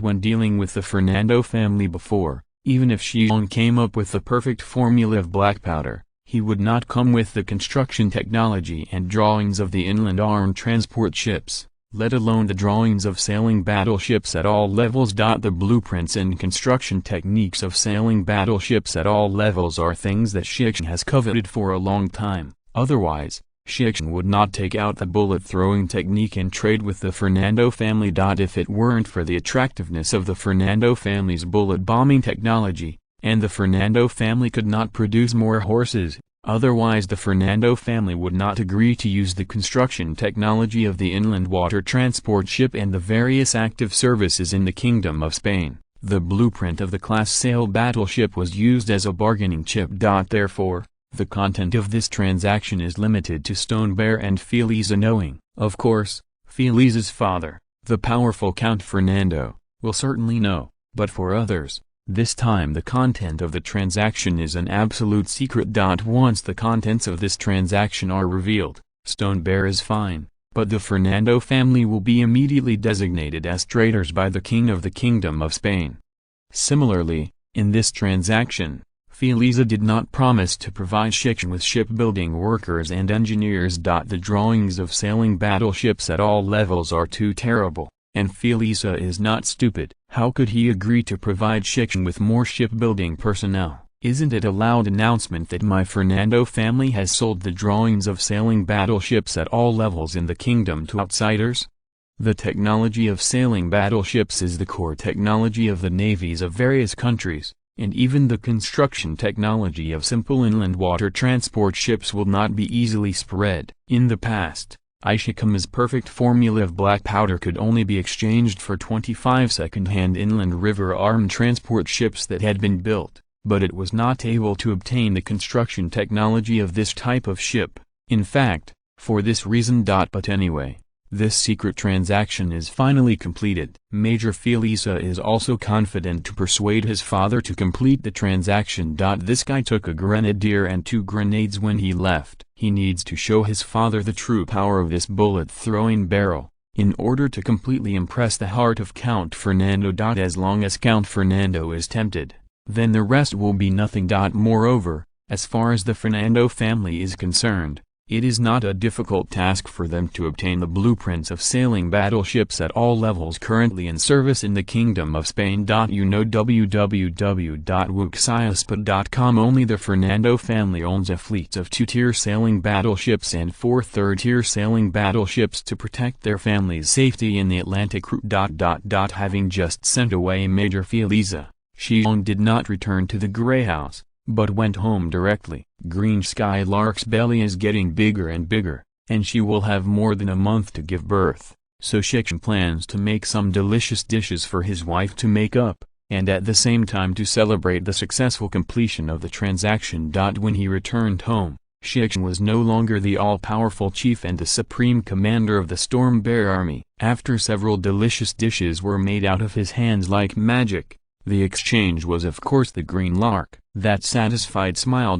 However, just when the couple picked up the chopsticks and were about to eat, Tep, who had been lying outside under the shade of the tree, roared, and Sheila's roar was also yelled at the same time. Obviously, this is someone coming. Shi Xiong showed a helpless smile at the green skylark, stood up and pushed the door out. It turned out that there were a few people standing outside, and the leader surprised Shi Xiong. Chapter 461, Talent brought by Hank. Aha, my dear William, why are you here? Whoops, is this baronial? The person in front of him was really surprised by Shi Xiong, and even the tone of his speech changed. Of course, the medal pinned on the chest of the man in front of him made Shi Xiong recognize at a glance that it was a medal representing the British baronship. Major Hank, oh no, he should be called Baron Hank now. And he came over with a big smile, and hugged the stone bear. Respected guardian, oh no, I am now. You should be called your respected chief, and I am also very happy to see you again. The 2 old men who had been apart for a year and a half finally met again. Originally, Shi Xiong thought he would never see this guy again, but Hank did not expect that Hank would actually come back, and he came back like a dog. After letting go of Hank, Shi Xiong looked at this guy up and down, with a constant smile on his face. Obviously, the former major officer of the Royal British Empire is doing very well now, at least it can be seen from the clothes he wears, especially the medal that represents the baroniality. It proves that Hank has completed this gorgeous turn very beautifully. Seeing Shi Xiong's gaze on his chest, Hank said sincerely, my chief, I'm able to receive honors from His Majesty the King, thanks to your support. If it weren't for the drawings you gave me, technology, I don't have such an identity now. The drawings and technologies of textile machinery that you provided to me have allowed me to gain a firm foothold in China and gain a lot of wealth in a short period of time. His Majesty thinks that I have made a great contribution to the textile industry of the empire. This was only 2 months ago when I was knighted. Although it was only a baron, it was a hereditary knighthood. I really didn't expect that I would have William Hank. Such a day. Chief, I really want to thank you. Well, we don't need to say such kind words. I guess you haven't eaten yet? It just so happens that I just prepared a few good dishes, and I will go in and drink 2 mouthfuls. Hank nodded with a smile. It's been a long time since I have eaten the food you cooked by yourself. I've been thinking about it for a long time. 2 people laughed and walked into the house, helping each other. Green Skylark saw his own man walk in with a blonde Vasiku, and stood up with a big belly. Naturally it was another greeting. Shi Xiong brought out the 2 dishes that Green Skylark liked most, and let her go in the house to eat. Then he picked up 2 more dishes, then took out the white wine and sat down and drank with Hank. Chief, I have brought you a lot of good things when I came this time. Well, there are more than a dozen talents that I think are useful to you. After it was over, Hank took the initiative to talk about the purpose of this visit. Oh, who are there? Can you tell me? Shi Xiong asked with interest. For the materials Hank brought, Shi Xiong did not expect much. After all, in this era, even Europe does not have any good new materials, and Shi Xiong's 4 great alchemists, under Shi Xiong's guidance, had long since produced a lot of things that are not even available in Europe. Therefore, Shi Xiong is not looking forward to some materials in Europe. But for some European talents, Shi Xiong is really looking forward to it. After all, as the stall on his side is now getting bigger and bigger, Shi Xiong deeply understands the huge shortcomings caused by insufficient manpower. Even if the 4 great alchemists are full of iron, how many nails can they hit? What Shi Xiong most expects now is some related talents. Obviously, Hank has not forgotten the mission that Shi Xiong confided to him at the beginning. He brought more than a dozen talents to Shi Xiong this time, all of whom can be called scientists and scientists. Alchemist people. The difference between a scientist and an alchemist in this era is not that big. Well, over the past year or so, I have searched for many alchemists who have difficulty living in the UK and the mainland. Most of them are talents similar to the 4 alchemists under your hand. They know a lot, but they have a lot of money. There are a few who even have problems eating, so I gathered them up and brought them all for you this time. Also, these people have expressed their willingness to live with you for a long time. As long as they can eat and drink enough, they can live with you for a long time. I think you can definitely meet their requirements.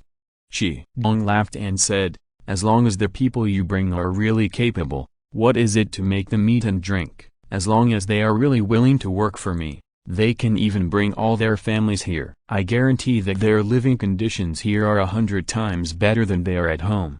After a pause, Shi Xiong pointed to the sumptuous food and beverages on the table in front of him and said, just like these things, I guarantee they can eat and drink every day. How about these conditions? Hank smiled and said, don't say it's them for this condition, even I don't want to go back. This is not Hank's nonsense. The situation in European countries is not very good now, as the 2 most powerful countries in Europe, Great Britain and France, have just finished a 7 years war. This war left 2 countries with scars, and it was the ordinary people who suffered. Although Shi Xiong is far away in the New World, the living conditions here are really better than those of ordinary people in European countries. It is not an exaggeration to say that as far as the dozen or so people Hank brought, they came here. www.wuxiaspa.com. It was like a mouse fell into the rice tank. Hank said, Chief, among the people who came this time there is a very special guy. That guy is Jetty Roy. He used to work in a laboratory in London. It seems to be given to a guy named Henry Cavendish. Zoo's person has been an assistant for a long time, but because he made a mistake when doing an experiment, it caused a fire, so he was expelled from the laboratory, and all his property they were all used to compensate for the damage caused by the fire. When I met Roy, he could say that he had nothing, but he said that he was proficient in something called electricity, and I didn't know what it was. Seeing what he said was quite the same, I brought him too. Hank's words made Shi Xiong stand up excitedly. William, what are you saying is true? You said that Jetty Roy really did it for a guy named Henry Cavendish for a long time. Assistant? Hank was taken aback by Stone Bear's actions, but he immediately nodded with certainty. It shouldn't be fake. I investigated Roy later, and his experience is indeed not different from what he told himself, so I can safely bring him here. These words made Shi Xiong flushed with excitement again. Chapter 462, Great Scientist. Shi Xiong is not excited. Although he was a liberal arts student in his previous life, as a hegemonic student, he has really dabbled in other subjects. Some subjects may not be studied in depth, but Shi Xiong still understands some basic things. For example, the radio communication that has plagued Shi Xiong for a long time allowed Shi Xiong to fully understand the true meaning of the phrase when the book is used, he hates less. One of the brothers who shared the dormitory at Shi Xiong University was a member of their university's radio club. Shi Xiong usually heard a lot of things from him, but it was a pity that Shi Xiong was not very interested in radio at that time. So he just remembered some very basic things. But this does not prevent Shi Xiong from knowing some famous historical figures in radio or electromagnetics. Like Muenbrock of Leiden University in the Netherlands and Kleist of Germany, who invented the Leiden bottle that can store electric charges. Like Benjamin Franklin, who risked his life to conduct the famous kite experiment and study the phenomenon of electric discharge. That's right. This Franklin is one of the 3 greatest founders of the United States, and the one printed on the $100 bill that people all over the world like. In addition, like Coulomb, Ohm, Ampere, Faraday, Hertz, Maxwell. It is the unremitting efforts of these great scientists that let mankind finally know and finally master the communication method of radio communication, as well as the specialized subject of electromagnetics. Because these famous scientists are all characters in the textbooks of elementary and middle schools, they are familiar to later generations of Chinese people. However, in history, there are some people who are far less famous than these people, but whose actual contributions are very huge. For example, the Henry Cavendish that Shi Xiong asked just now is one of them. Cavendish did not enter Huaxia's primary and secondary school textbooks like Cullen and Ohm, so few people in later generations of Huaxia have heard of this name, but in the Western world, Cavendish's name is a big name in the scientific world.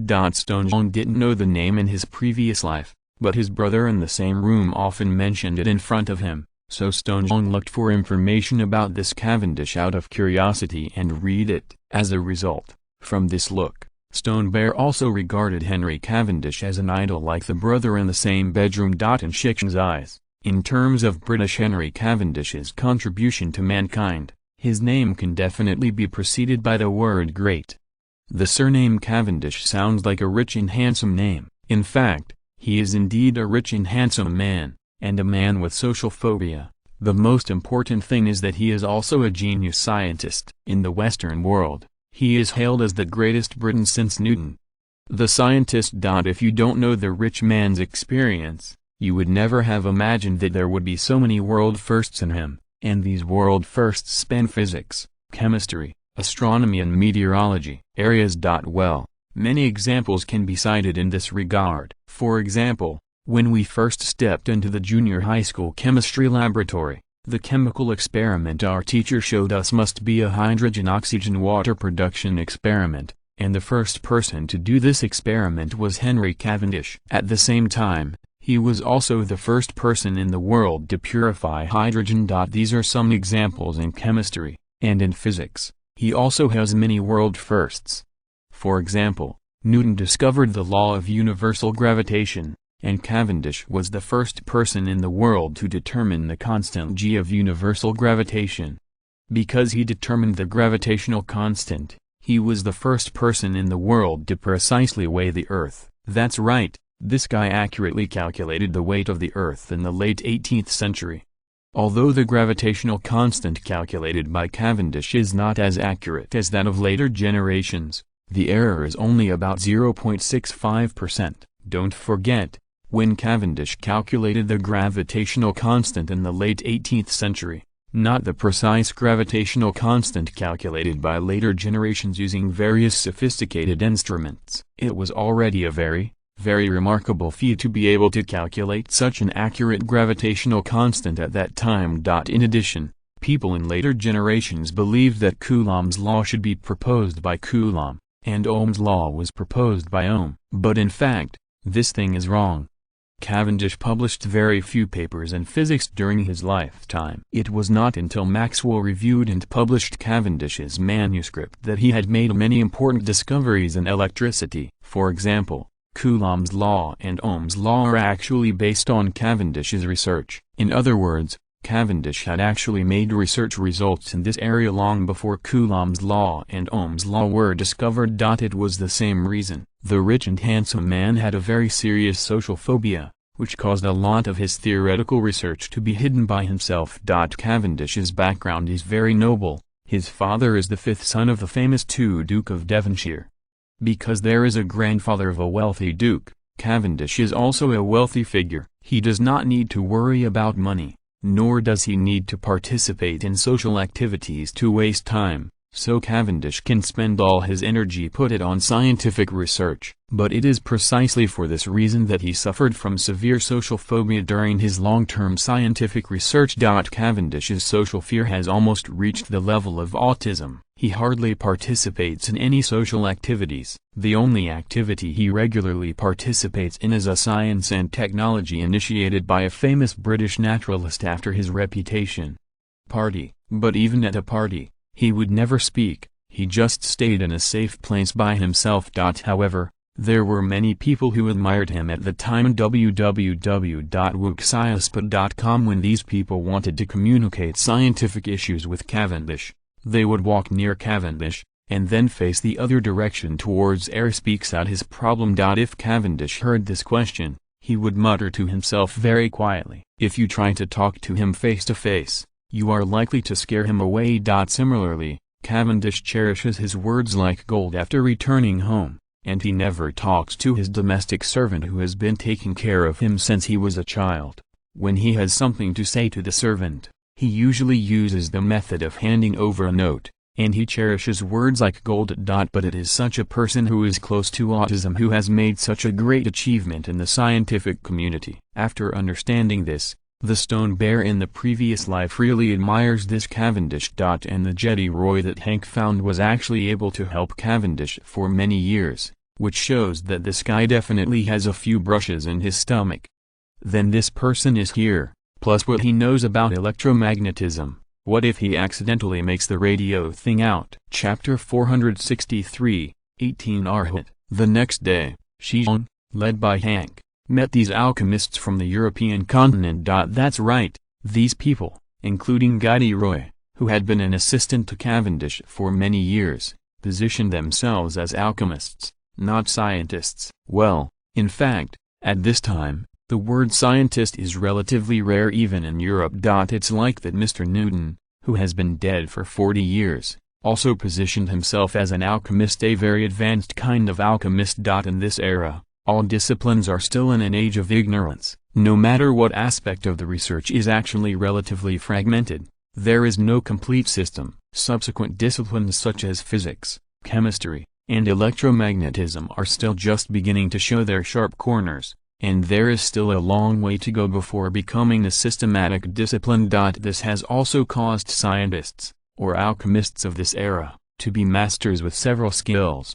Let's take Newton as an example. Newton has not only made outstanding contributions in physical mechanics, he also created calculus and mathematics, put forward the theory of light particles in optics, established the law of cooling and heat, and in astronomy, he created the reflecting telescope, and wrote the great book The Mathematical Theory of Natural Philosophy and Philosophy. In other words, if classified according to later generations, Newton is a famous master in physics, mathematics, optics, thermals, astronomy, and philosophy. If this is in the later life, it is almost impossible for a person to obtain so many titles and make great contributions in so many disciplines. But in this age, there are really many scientists like Newton.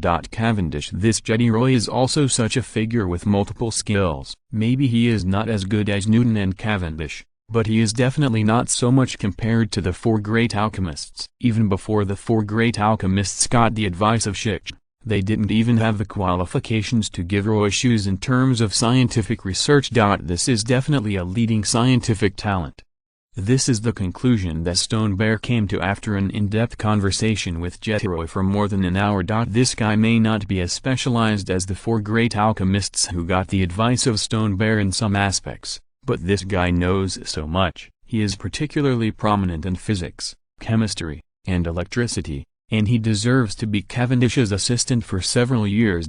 What surprised Shi Xiong most was that Roy's hands-on ability in experiments was really strong. To be honest, Shi Xiong felt a little aggrieved for him after learning about Roy. Such a guy who was able to do all kinds of experiments was ruthlessly expelled by Cavendish because of a fire caused by an experiment error. Is this Cavendish's autism outbreak, or Cavendish has it? Can't see gold inlaid with jade? Shi Xiong thought that if he had such a good assistant, he would definitely not drive him away easily. As the saying goes, social progress, scientific research first. Scientific research progress, experiment first. All kinds of experiments are the basis for the continuous progress of society. A person with such a strong experimental hands-on ability, but also a person who understands several subjects, is most suitable to be a leading scientific researcher. And after talking with Roy, Shi Xiong discovered that this guy's IQ is actually very high. At the very least, Shi Xiong and his exchanges were very pleasant. Shi Xiong really wanted to hug Cavendish and thank him for sending such a talent to him in vain. But if you really did this, it might scare away Mr. Cavendish, who has severe social phobia. In any case, the alchemists that Hank brought this time really brought Shi Xiong a huge fortune. Shi Xiong arranged these 14 alchemists in the place where the 4 great alchemists lived. They are all European folks. Although the 14 new alchemists are English, French, Prussian, Austrian, Spanish, and Italian, they are all European folks in the New World of North America. Although the villagers may not always have tears when they see them, they are all Europeans after all. In this new continent far away from the European continent, they still have a lot of common languages. In addition, they are all alchemists, as long as they are not as low as Zach or have serious psychological problems like Cavendish, then they can always find a suitable topic to chat. In many cases, friendship is often established from this kind of chat. And living with the 4 great alchemists can also dispel their fear of here. After all, the 4 great alchemists who live here are called moisturizers. No worries about eating and drinking, no worries about women. Even the daughter-in-law that David Adian found in the tribe is about to give birth to him now. Such living conditions are something Roy and the 14 impoverished alchemists dare not imagine. Even Roy himself admitted that even when he was an assistant to Mr. Cavendish, his life might not be so good. Life is good, and there is a group of like-minded guys who are studying together, and the chief Dalijon is willing to invest a lot in scientific research. Who wouldn't want to live such a life? Even though this is an aboriginal tribe, even the towns and most of the British colonies are not as good as here. Seeing that these alchemists quickly became acquainted with each other, and the 14 new alchemists quickly settled down, Shi Xiong was relieved. It's estimated that it won't be long. www.wuxiaspot.com. The 4 great alchemists under the name of Lao Tzu will have to become 18 arhats. Shi Xiong thought happily. When William Hank was about to return to Jamestown and leave the New World by boat, Stone Bear rode his horse to see him off. "William, I need you to continue to find people for me after I go back. But this time I don't need to find alchemists. It's best to find more technical personnel who understand shipbuilding. Find 2 more people who understand large ship design." "Why, are you planning to start building large ships, the kind of sailing battleship that can sail or even fight?" Hank asked with a smile on horseback. "No, I don't plan to build a sailing battleship that doesn't fight. I plan to design a new type of battleship. A real battleship that's not afraid to fight. But I just have an idea about this. The concrete implementation of this idea requires professional talents. Letting you find these people now is to prepare for the future." After a pause, the Stone Bear pointed to the other 2 horses that no one was riding on and said, "These 2 horses carry about 200 pounds of sand. You bring these sands to Europe. Use these sands to dig for me. When looking for people, we must find people with real abilities, and find people with real abilities." "Why, are you giving me so many sands?" Hank was a little surprised.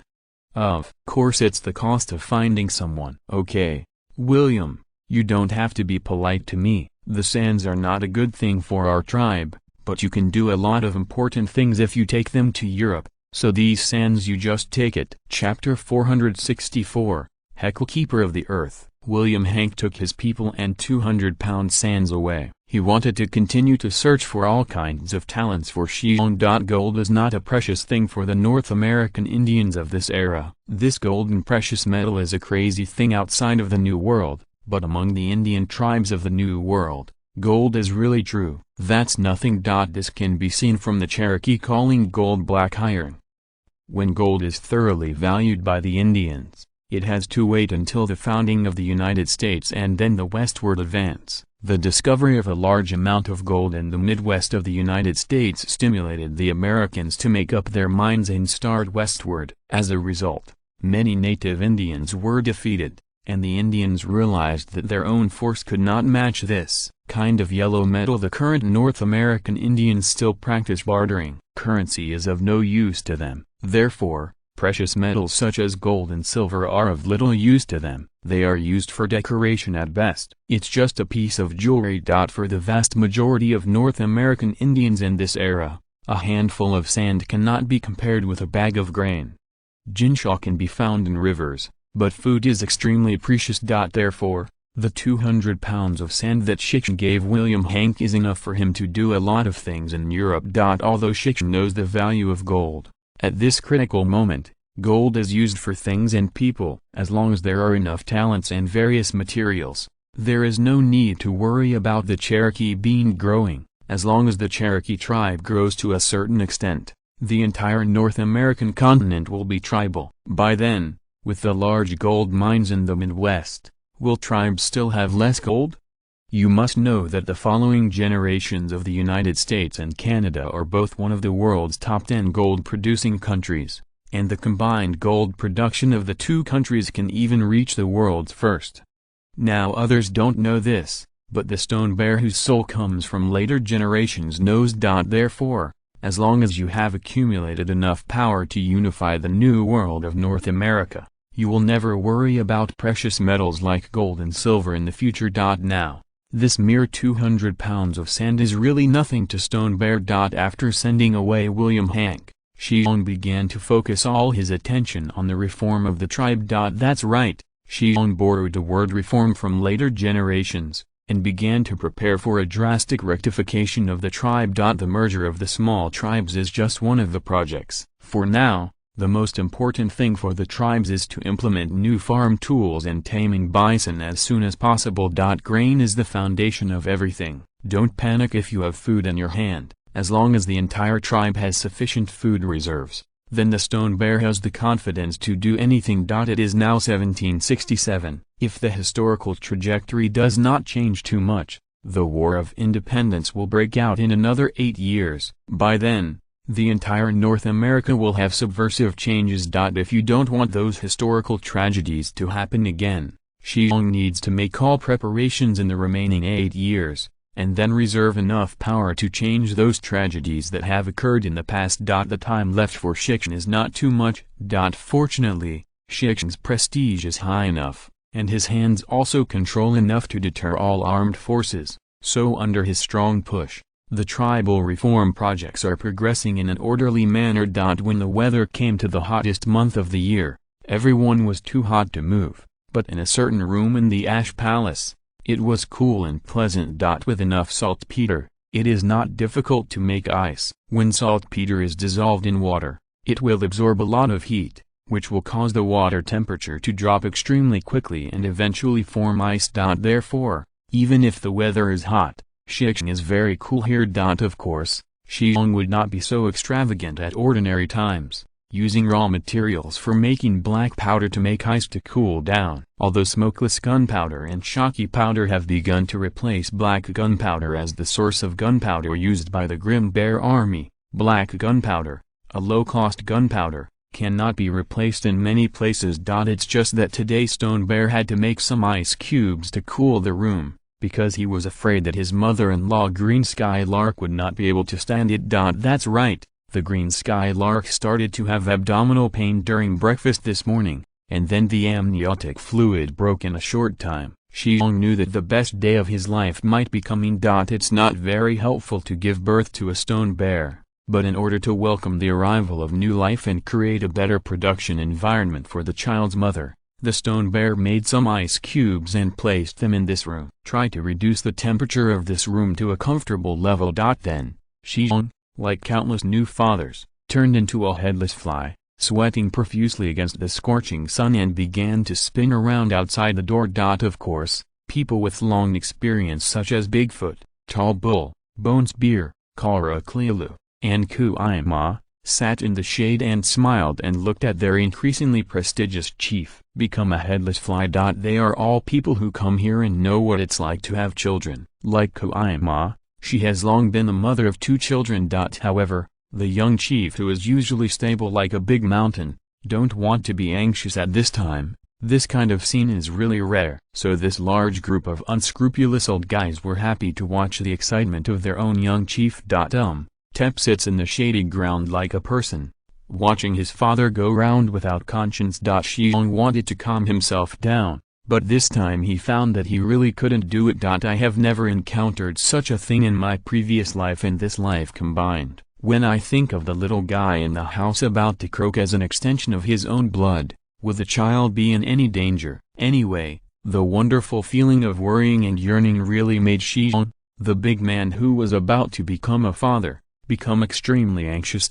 Shi Xiong can only force his attention through such constant circles, because he is afraid that he can't help but rush into the delivery room to see what is going on. Hong Yun is in the delivery room. She is the high priest of the tribe and the mother of 2 children. Naturally, she has experience in this aspect. Of course, there are also a few women in the delivery room who specialize in delivering babies among the tribes, and they are more experienced in this area. I don't know how many laps or how long it took, when the baby's cry suddenly sounded in the delivery room. Shi Xiong felt that his time suddenly seemed to be exhausted. When Hong Yun walked out the door holding a naked little guy who was still crying, and when Shi Xiong's eyes fell on this little guy, Shi Xiong felt that his mind was blank for a moment. Haha www.wuxiaspa.com Dolly Xiong, congratulations on having your own son. Hong Yun congratulated with a smile, and the guys who had been watching the excitement also surrounded him. Shi Xiong wiped his sweat and wanted to hug the child, but looked at the child's soft and petite body, and then at his palm that was about the size of a fan. A decisive stone bear turned out to be real. Bear is the green sky lark, okay? Shi Xiong stammered a bit. Don't worry, green sky lark is very good, but a little tired. You can go in and take a look at her, Hong Yun said with a smile while teasing the little guy. Shi Xiong hurriedly opened the door and walked in. Hong Yun walked in with the child. Of course, the door was immediately closed, and the Bigfoot gang directly closed outside. The weak green sky lark made Shi Xiong very distressed, but there was an inexplicable radiance on her face. Dragon, bear, give your child a name. This is your right and responsibility as a father, Green Sky Lark said weakly, but his tone was beyond doubt. The child is called Heckle. Shi Xiong groaned for a while and said the name. Heckle, good name. This represents the meaning of guardian of the earth. Great bear, do you hope our children can become the guardians of this land just like you?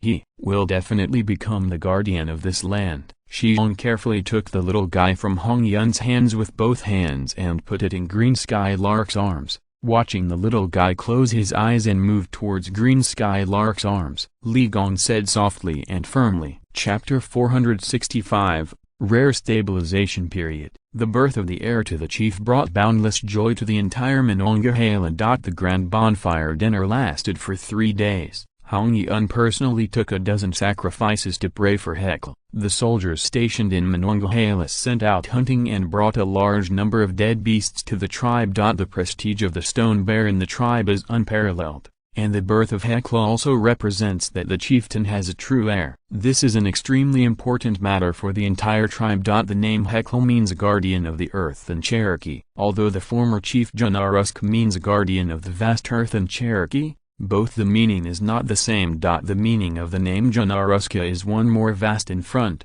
and although the meaning of the name Heckle is not vast, everyone knows that the chief named his child Heckle, which represents this: the children will protect all the land for the tribe.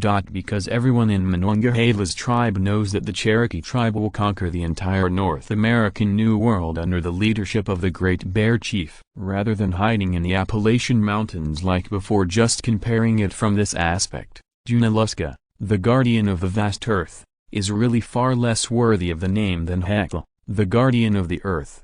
Everyone knows that there are currently 10,000 Grim Bear soldiers, the 1st Division of the Grim Bear Army, which is entrenched in the fortress of Memphis and the fortress of Alcron. Once the chief's order is issued, then the 1st Division of the Grim Bear Army, the soldiers will cross the river and begin to attack the Missourians and Arkansas entrenched on the west bank of the river, thus kicking off the Western Expedition. Subsequently, the other 3 divisions of the Grim Bear Army who have completed the expansion and received training totaled 30,000, except for 1 division left behind in the tribe. The other 2 divisions totaling 20,000 will continue to march according to the battle situation. By then, the violent bear army will be transformed into a real violent bear, sweeping the entire Central Plain. As for the Kentucky people who were still eager to move before, now they are like terrified dirt jumpers. huddled in their own territory and dare not move. In the past 2 years, the Cherokee have fought south and north, cutting vegetables and melons, cutting down the mighty Cree and the half-dead Pointons and Chicashes. The result of this battle is really the surrounding area. All of the tribes were terrified. No tribe dared to provoke the utterly powerful Cherokee at this time. Even the Ossakee people on the other side of the river are doing all kinds of defenses carefully. However, Shi Xiong did not rush to order the westward march. The tribe has just changed the chief, and there are a lot of things that need to be reformed in the tribe. In addition, the autumn harvest is coming, and there is a little guy in the family who is afraid of turning it in his mouth and holding it in the palm of his hand. Shi Xiong decided to suspend the western expedition. One of the main reasons is that new farming tools and tamed bison have begun to be promoted among the tribes. After the summer harvest, at least Monongahela and the larger tribes have used new farm tools and tamed bison to cultivate autumn grain. As for the effect, we still need to look at the results of the autumn harvest. However, this year is generally well regulated. After the autumn harvest is over, there will be a bumper harvest for the tribe's food. Another important reason is that the vaccination team headed by Jean Augusta has now trained a large number of women to carry out vaccination among the tribe. Not only the Cherokee people, but the Cree people in the south and the Powhatan people in the east have also begun to get vaccinated. As for the Chicashes in the west, they have almost been wiped out by the Cherokee, and there are not many people left. So it doesn't matter if they are vaccinated or not. Almost all the people in the territory controlled by the Cherokee have already received the vaccination against cowpox, which somewhat relieved Stone Xiong. After all, Shi Xiong, who is familiar with history, knows very well that in the 1960s and 1970s in the 18th century, there was a high tide of smallpox outbreaks in Europe and the New World. Nowadays, the large area west of the New World River in North America still has relatively few contacts with Europeans. Although the French and Spaniards have long stretched their tentacles into this vast area, they are after all a minority. Shi Xiong didn't want to leave the terrible smallpox virus to the Midwest because of his westward march. Therefore, he had to wait for all the tribesmen to be vaccinated before starting the western expedition. In addition, the port chosen in the later Norfolk has also begun construction. This port, also named Norfolk by Stone Bear, will become the most important port of the tribe for a long time to come. Everything that William Hank pulls from Europe will be sent to the Cherokee through this port. Although when the royal court moved to the shore of the Mi River, the most important transportation channel for the tribe would become the Mississippi River, but the Norfolk port Stone Bear did not intend to give up. After all, there will be greater transactions with Europeans in the future. If there is a lack of a safe enough port, it will obviously make people get stuck. Just like the cigarette distribution agreement reached with the Fernando family, there will be more such distribution agreements in the future,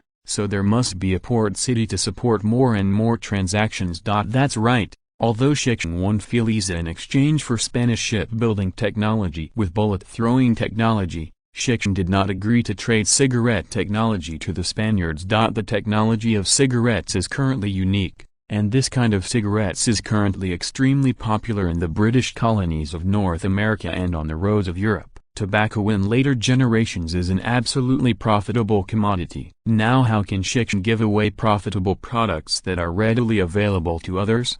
Therefore, the agreement reached between Stone Bear and the Fernando family is only a distribution agreement. www.wuxiaspa.com. That is, the Cherokee family provides finished cigarettes, which are distributed by the Fernando family. Thousands of women in the tribe are now engaged in the production of cigarettes, and a large number of cigarettes can be produced every day. Except for the supply of these cigarettes to the people of the tribe, the rest will be handed over to the Fernando family to be sold to the European continent, and then to grab huge profits from the European continent. Cigarettes will bring huge profits or a variety of raw materials to the tribe. This will be an important source of power for the rapid rise of the tribe. How can the Stone Bear be handed over to others? All in all, in this year of 1767, after the Cherokee tribe experienced the huge changes at the beginning of the year, the son of the God Bear is now in control of the direction of this huge tribe, and the whole tribe has shown an extremely vigorous state vitality. And now because the tribe is not going west for the time being, everything has become very stable. Taking advantage of this rare and stable period, Shi Xiong decided to produce one more thing. There was a typo in the last chapter. Kuema is the father of 2 babies, not the mother. Hey, it was a clerical error, sorry. Thank you little wolf Taoshal brother for pointing out this typo. If you're listening to this novel on a channel other than Fanfic World, it means they downloaded and uploaded it without effort. We cordially invite you to visit our channel, Mundo Fanfic Novelist. There you'll find the original version of this story and you can explore many other novels of various genres. We are waiting for you to immerse yourself in a world of incredible novels. Chapter 466, Son of God. The Cherokee people living in Monongahela suddenly noticed that something strange appeared behind the busy ash palace. This is a loudspeaker-like thing with a big top and a small bottom, but it's bigger than a speaker. The size of the upper mouth can be compared with a house, and the lower mouth, although small, is definitely much larger than a bed. As for the height, it looks like 4 or 5 meters. And this trumpet-shaped thing is woven with bamboo. The people of the tribe were very curious about what this thing was doing, especially after they learned that this thing was woven under the command of the chief. They became more interested in this thing. As this amazingly large man transformed from the guardian of the Kabul high priest to the chief of the entire tribe, legends about the Great Bear spread from the High Tree tribe. For example, the chief a few years ago was still a silly idiot, except for hunting, eating and sleeping every day. He no longer knew how to do other tasks. However, in a Chekshaw's sneak attack, the small tribe where Chief was located was almost wiped out, and Chief was also seriously injured in the battle. However, Lord Chief got the guidance of the Supreme Sun God in the coma. The Supreme Sun God not only healed Lord Chief's injuries, but also healed his head. He also pointed him a lot of things by the way. Therefore, when the chief came to the Gaoshu tribe, he began to show his magic. He taught the clansmen of the Gaoshu tribe how to make salt.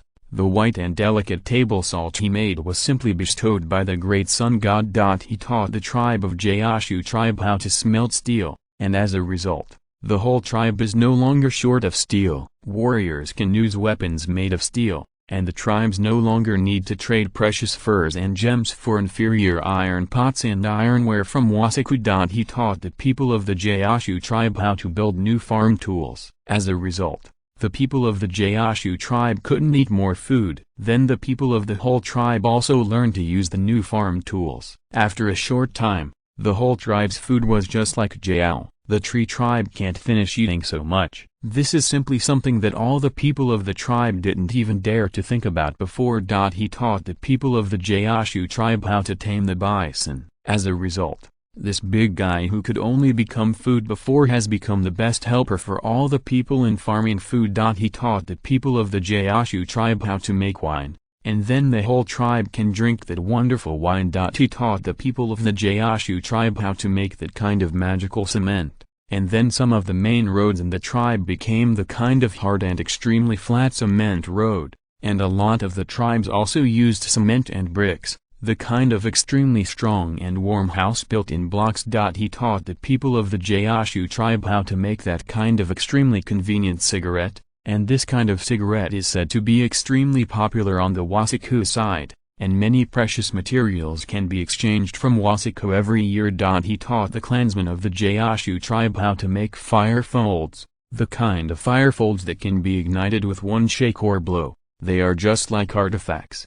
He taught the people of the Gaoshu tribe how to squeeze oil, and then the people of the tribe said goodbye to the whitewater pork meal, and the people's dinner table has many more delicious stir-fries. He also taught the people of the Gaoshu tribe how to make that kind of magical and powerful guns and artillery. It is with these powerful guns and artillery that the chief formed the invincible Grim Bear army, and then the Nenzangthali ethnic group completely collapsed the Cree ethnic group in the first battle. During the Eastern expedition, the Pointons were scared to show up, but in the end the king court of the Pointons was served in the pot. The Chikashes on the west march not only completely wiped out the Chikashes, but also took down the 2 military fortresses of Vasaku. All in all, As these legends continue to spread from the High Tree tribe to Monongahela, and from Monongahela to the other tribes of the tribe, the prestige of this strong bear chief is now unparalleled in the entire tribe. No tribe would doubt that Lord Chief is the true Son of God.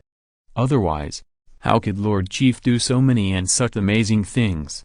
It is said that even the former High Priest Kabru believes that the Great Bear Chief is the Son of God, and the High Priest Kabru of this term has appointed him as the guardian of the High Priest Kabru. Even the most wise prophet and High Priest of the tribe recognized Chief Strong Bear. What qualifications do others have to doubt him?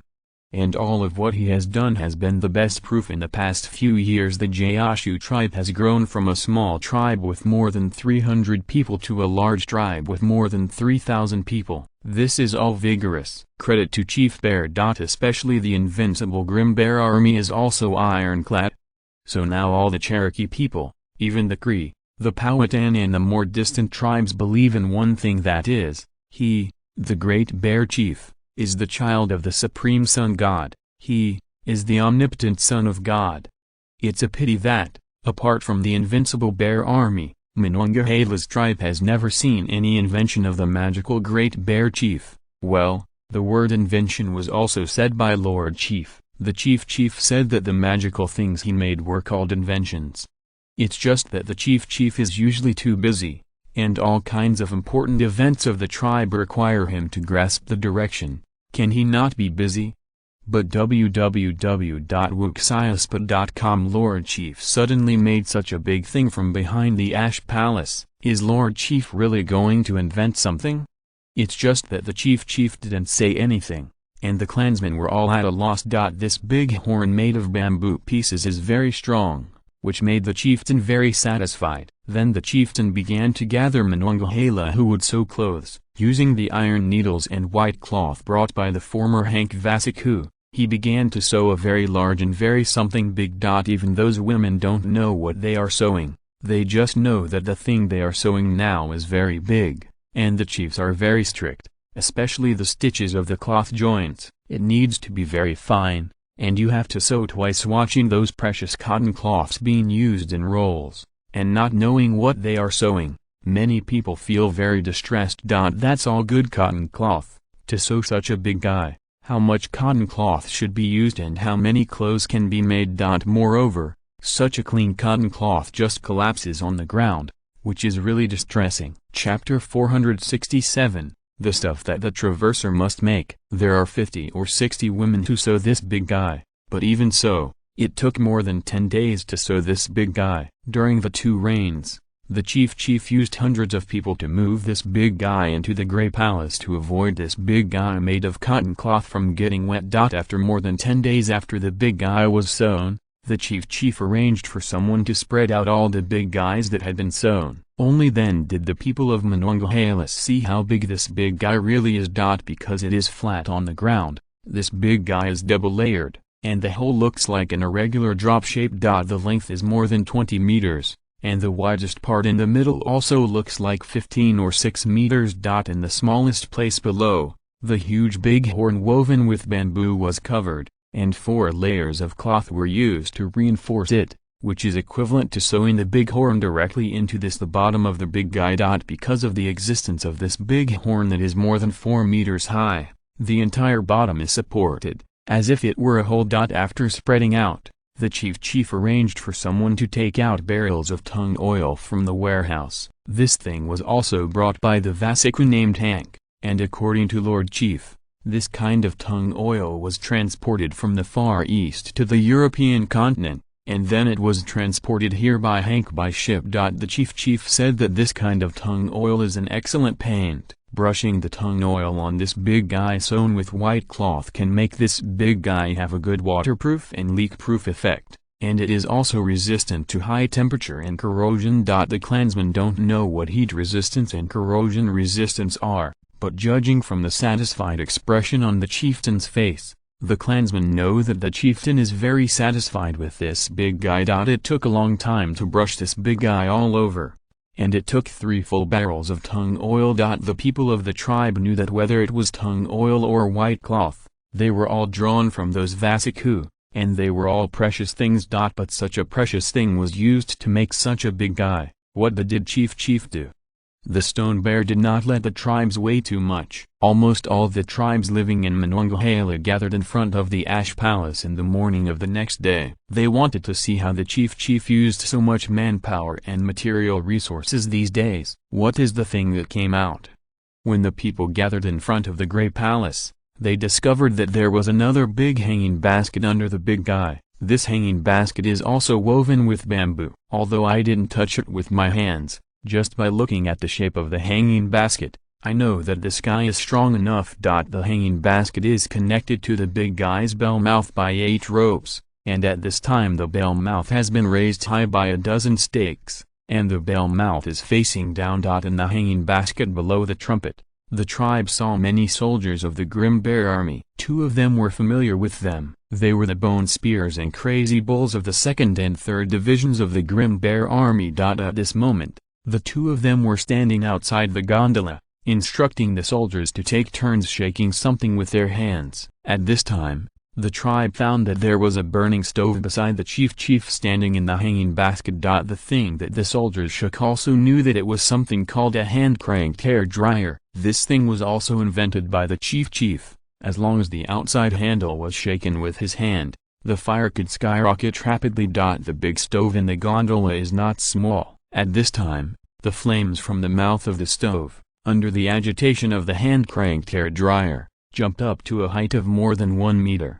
The flame is still a little away from the bell mouth, but the heated air is continuously sent into the big guy through the bell mouth. In fact, this big guy made by Shi Xiong is a hot air balloon, the kind of hot air balloon that can carry people into the sky. As traverser, how could something like a hot air balloon with extremely high military value not be produced? In the original historical time and space, before the advent of airplanes, hot air balloons were the only way for humans to go to the sky. Moreover, even during the First World War, hot air balloons had extremely high military value in the war. Ordinary hot air balloons can take the sentry to an altitude of several hundred meters, so that it can better detect the enemy, and the airship developed from the hot air balloon can throw a bullet into the enemy's position from the air. In the original historical time and space, a hot air balloon capable of carrying people into the sky would not be invented by the Montgolfier brothers in France until 1783, 16 years later. The Montgolfier brothers were in papermaking in France. They were inspired by seeing the scraps of paper rising in the stove, and they used paper bags to gather heat for experiments, so that the paper bags could continue to rise with the airflow. This is actually the French version of Congming lantern. Later, the Montgolfier brothers magnified the French version of the Congming lantern hundreds of times, using cotton cloth pasted with paper as the material, and the interface of the cloth was connected by buttons to make a hot air balloon with a diameter of about 106 meters. The brothers used wood and dried straw as fuel to deliver heated air to the hot air balloon. Then, on June 4, 1783, the hot air balloon made its first public performance in the place known in Lyon, France. This hot air balloon slowly lifted into the sky under the attention of many Lyonians, and then slowly floated for a distance of about 24 kilometers driven by the wind. Obviously, the first public performance of a large hot air balloon in human history was a success.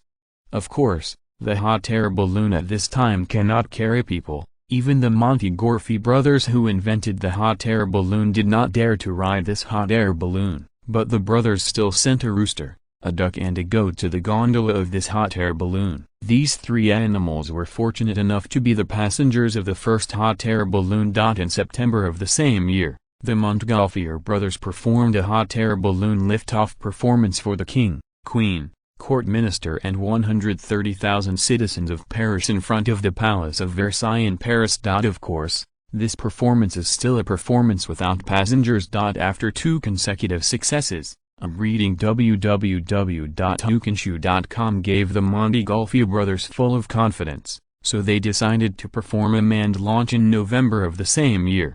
On the afternoon of November 21, 1783, the Montgolfier brothers boarded a hot air balloon gondola they made by themselves at Fort Muert in Paris. After the hot air balloon took off, They flew for 2 more times under the drive of the north wind. In 15 minutes, it finally landed in Plaza Italia after flying over half of Paris. This flight is the first manned flight in human history, 120 years earlier than the Wright brothers.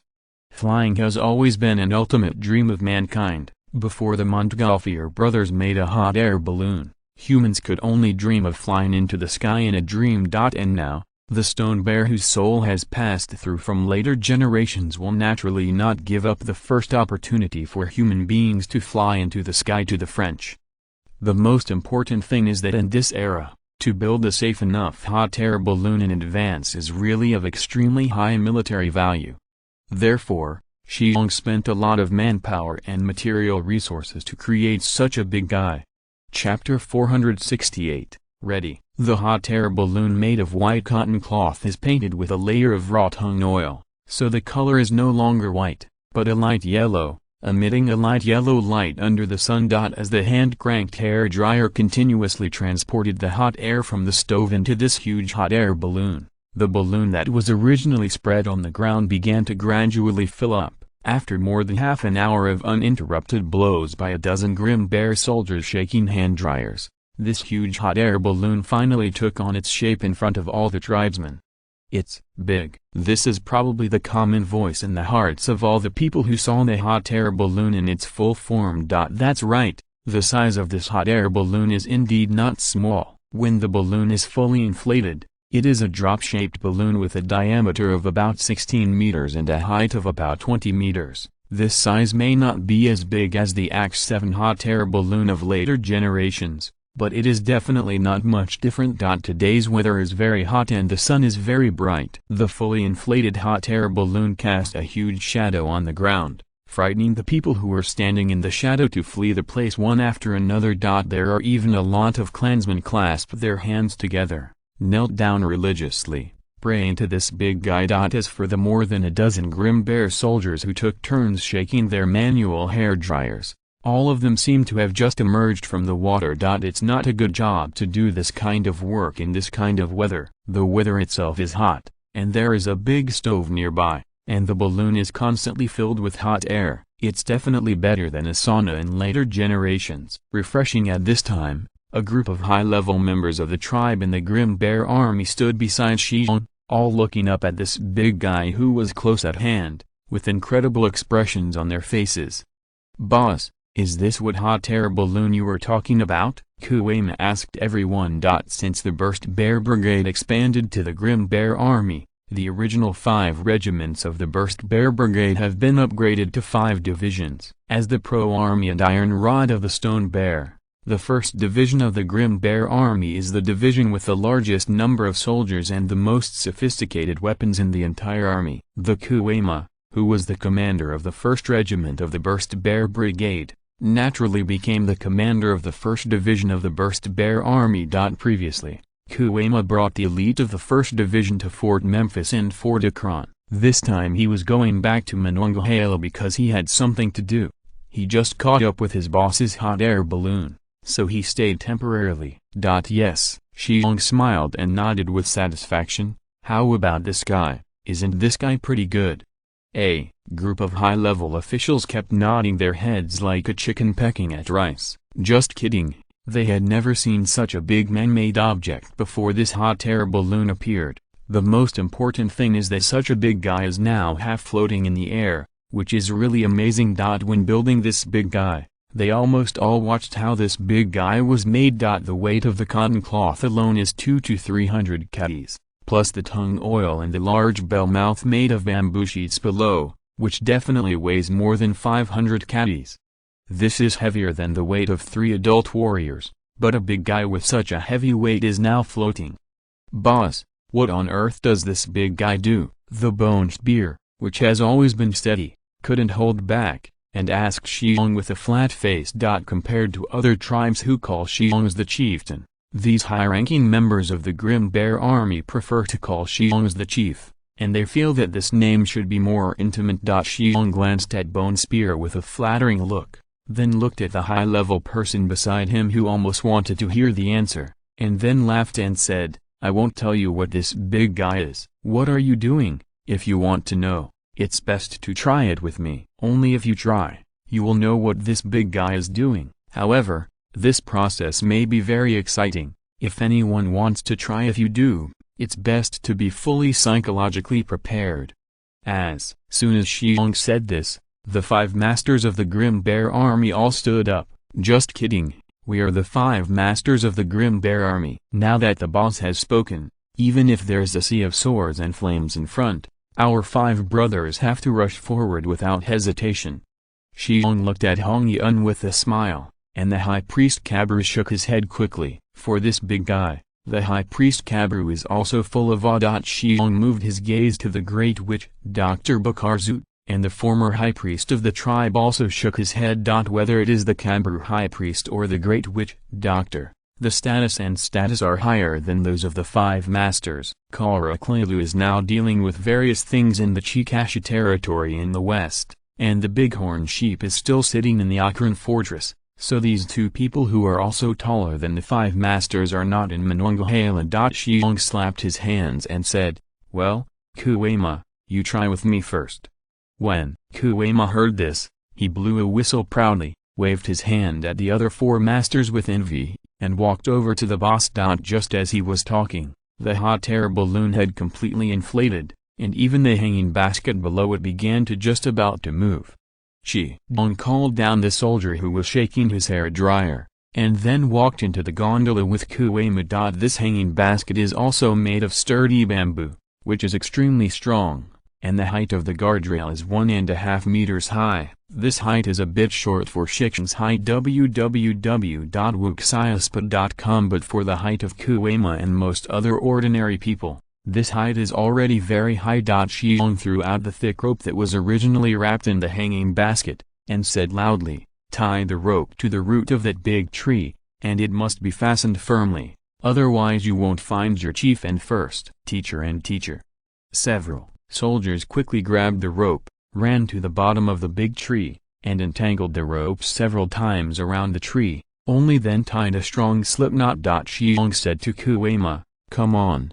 You continue to shake the hand-cranked hair dryer. You don't need to be so fast, just slow down and shake." Kuema continued to shake the hair dryer, while Shi Xiong lifted the large stones that had been in the hanging basket and threw them outside. As the several large stones weighing hundreds of kilograms were thrown out of the gondola by the stone bear, everyone was surprised to find that the gondola, which was already shaking, had slowly left the ground and started to rise at a slow speed.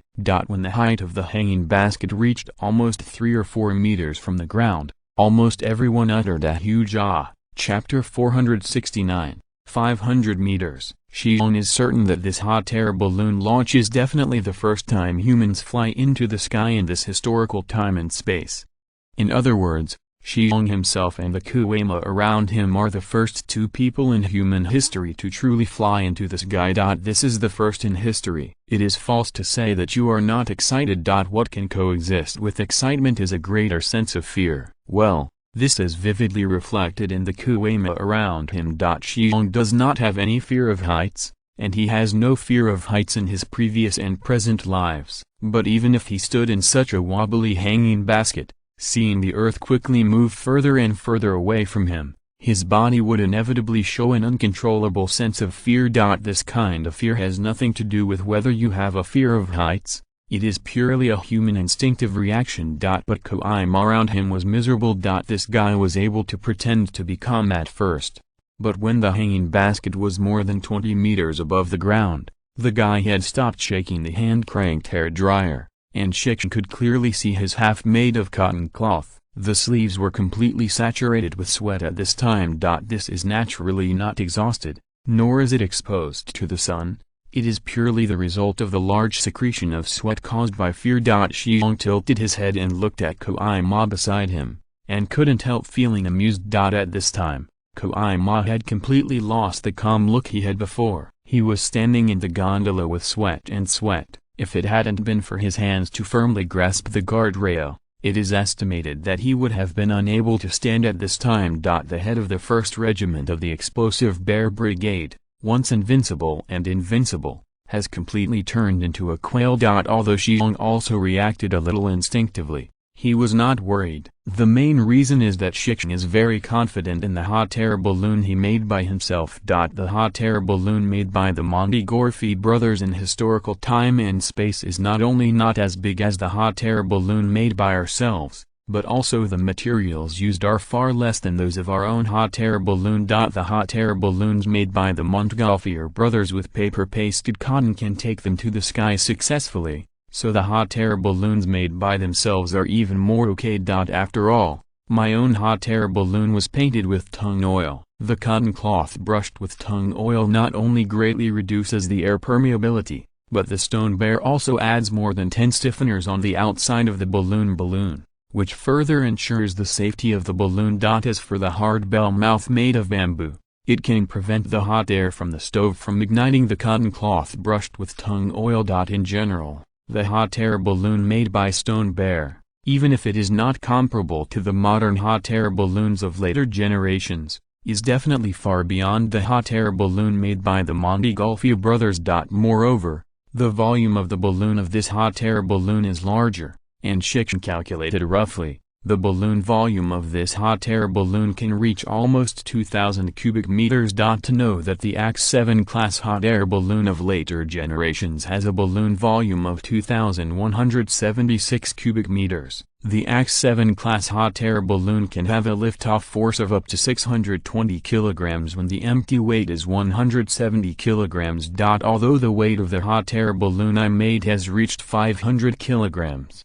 which is a lot more important than the X-7 hot air balloon. A hot air balloon of this size can carry a weight of at least 500 kilograms into the air. The stone bear weighs more than 100 kilograms, and the weight of the stove and coal is only more than 200 kilograms. With the addition of a fast horse, the total weight is no more than 300 kilograms. In terms of the carrying capacity of this hot air balloon, it is more than enough to bear this weight. It is precisely because of the confidence in this hot air balloon that Shi Xiong is not so afraid. He patted Kuei-ma on the shoulder and scared the guy to almost jump out of the gondola. Seeing Kuei-ma's pale face, Shi Xiong smiled bitterly. My dear brother, you don't have to be so scared. This hot air balloon can ensure that we can't fall. Well, if you don't want to jump down by yourself. I shuddered for a long time, and could only say one I. It could be seen that this guy was really frightened.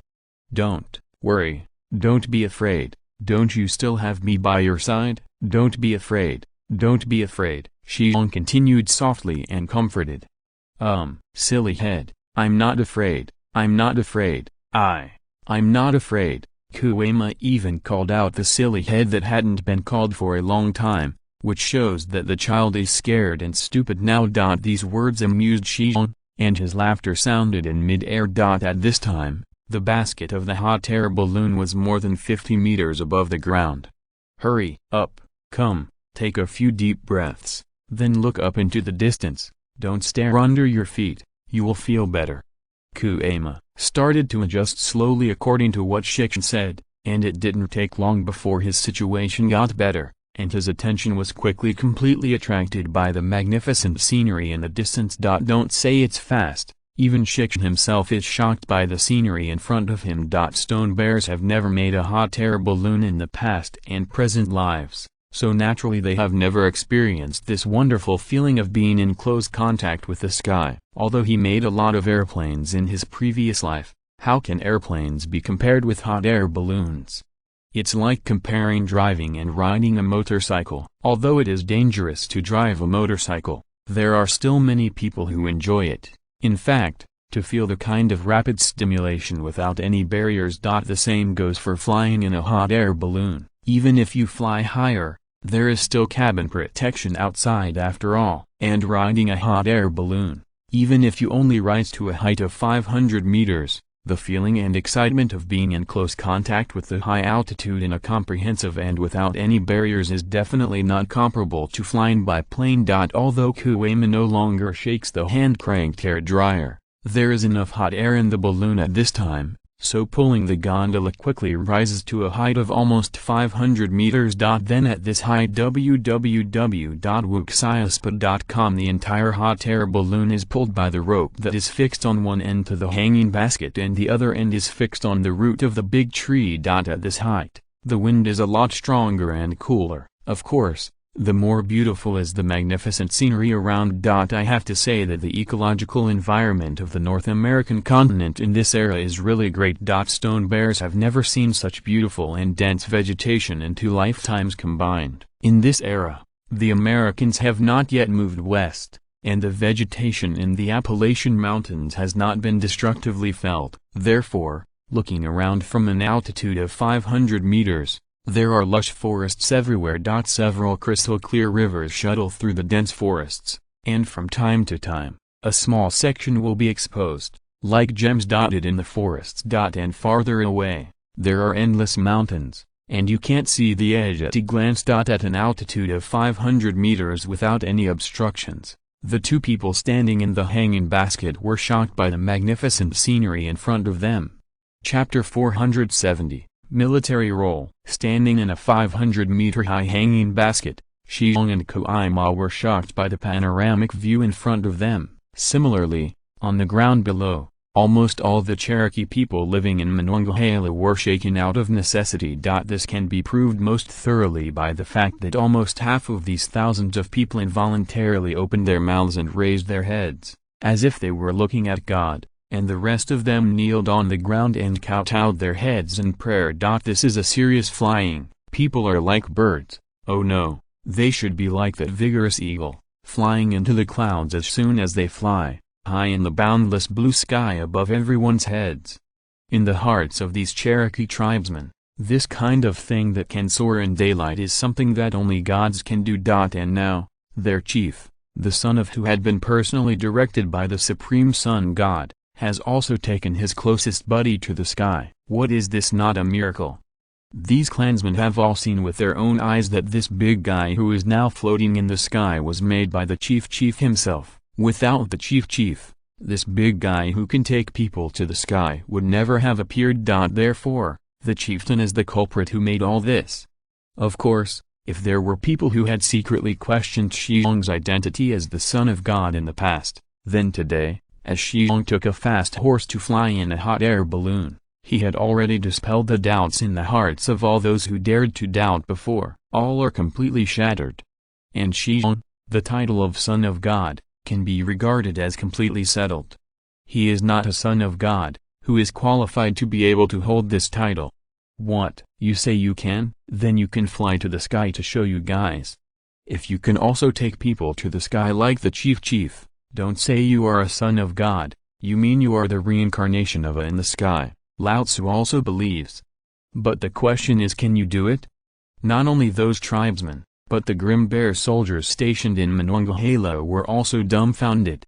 They knew before that their boss was very powerful, that really meant an invincible, but it was still in the category of human beings. But this kind of feat of flying directly into the sky, then only the gods in the sky can do it. Well, it turns out that I have been chasing with the gods all the time.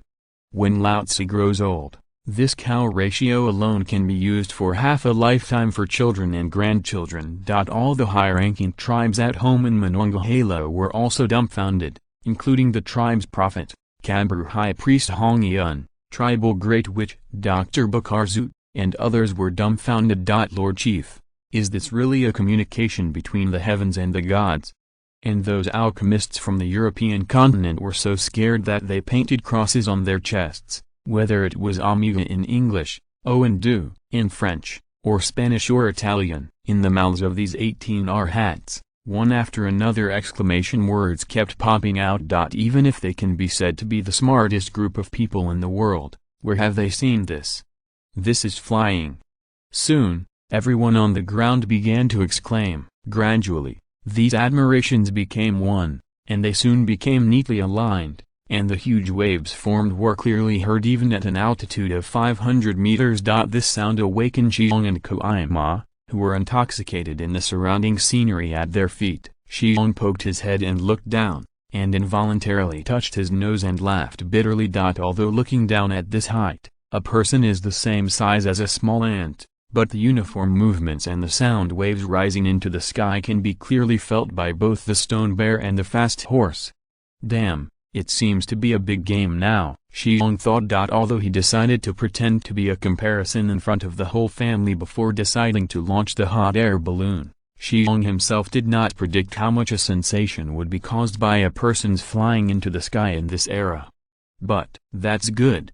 I guess no one will dare to oppose him in the future. After a bitter smile, Shi Xiong touched his chin and thought with joy. At this time, the Kui Ma by his side had completely lost the panic he had just now, and he was completely controlled by the excitement at this time. If it weren't for Shi Xiong to pull him in time, it is estimated that this guy would have jumped out of the hanging basket excitedly. Shi Xiong didn't want his best friend in this life to just jump out of here. This is so special, it's 500 meters high. If a person falls from here, the end will be no different from a pool of smashed tomatoes. After slapped the back of the kid's head and awoke the excited guy, Shi Xiong took off the telescope hanging from his neck and handed it to this guy.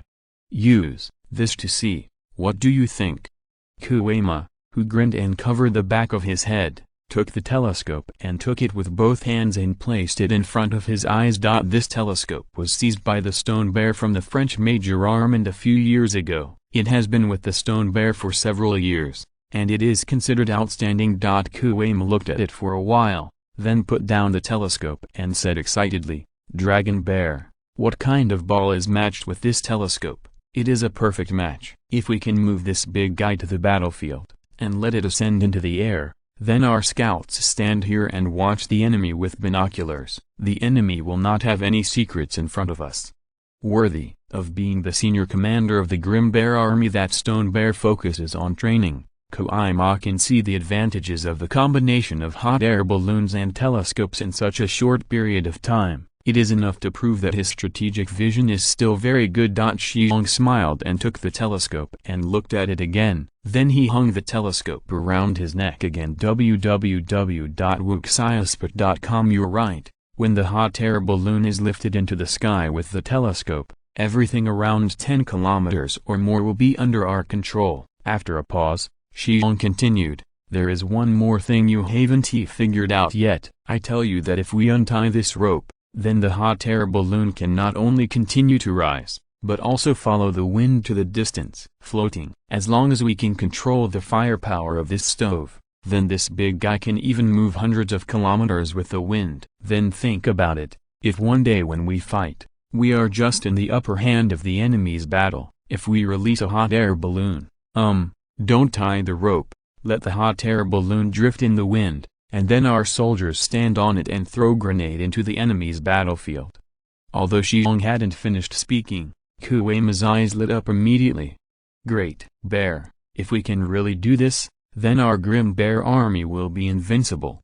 Shi Xiong nodded with satisfaction and said, do you know why I made this big guy? This big guy has an advantage that the enemy can't match in military use. As long as our enemies can't make this thing, we will invincible. This is the important military role of this big guy. Chapter 471, Home. When the stove in the gondola was covered by the stone bear, the hot air inside the balloon became less and less, and then under the action of gravity, the big guy began to fall slowly. This kind of landing speed is very slow, and it took more than 10 minutes to reach a height of 500 meters. This landing speed is naturally very safe.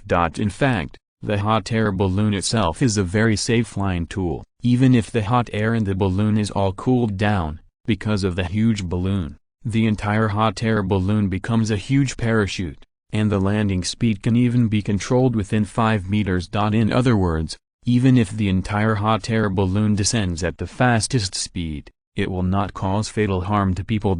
For a controlled landing like Shi Xiong and others, the landing speed is naturally more guaranteed. Once this thing is promoted throughout the Grim Bear Army, the safety of the relevant operators will be greatly improved after the system is trained. When Shi Xiong and Kui Ma came out of the gondola, they got cheers like the sky. With this flying to the sky, Shi Xiong successfully secured the title of Son of God. Of course, The chieftain's throne under his was also firmly seated. In this age, among the entire North American Indians, no one dares to challenge this kind of person who does things that only gods can do. After the first flight, Monongahela plunged into a carnival atmosphere again, and the grand bonfire dinner was held again for 3 consecutive days. Don't think that auspiciousness is only in the ancient country of the East. Among North American Indians who believe in gods, the term auspiciousness also exists, but the name is different. Obviously, the hot air balloon that can make people fly into the sky is the well-deserved auspicious in the hearts of these Indians.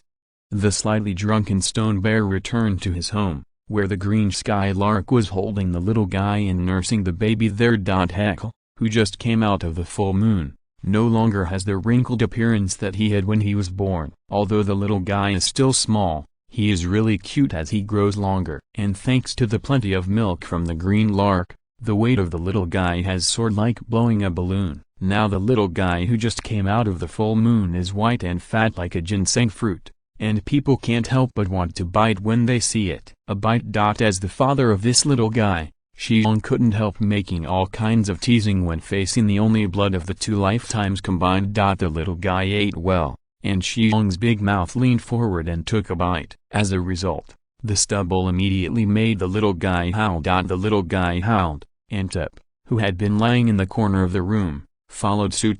Can't stop howling, since the appearance of this white and fat little guy who looked at delicious food.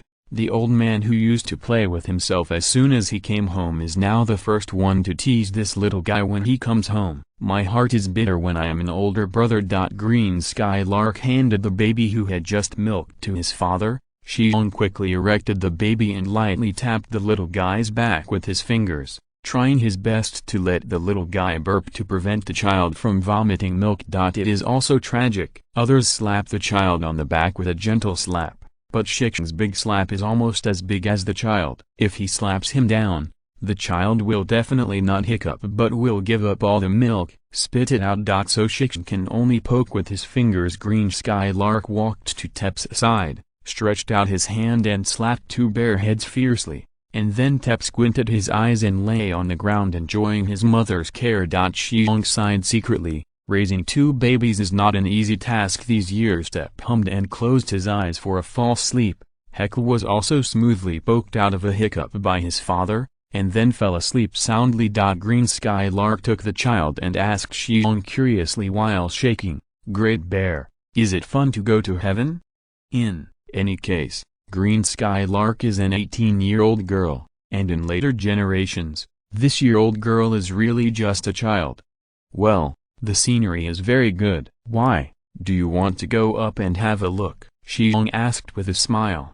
Well, of course, Green skylark said, biting his lower lip, but then hesitated. Forget it. If I am a woman, go up. HMPH. What are you afraid of? You are the woman of my strong bear and the mother of my son Heckle. Of course you are qualified to fly with me. Shi Xiong interrupted Green skylark with a big wave of his hand. Of course, these domineering words also made Green skylark's eyes sparkle.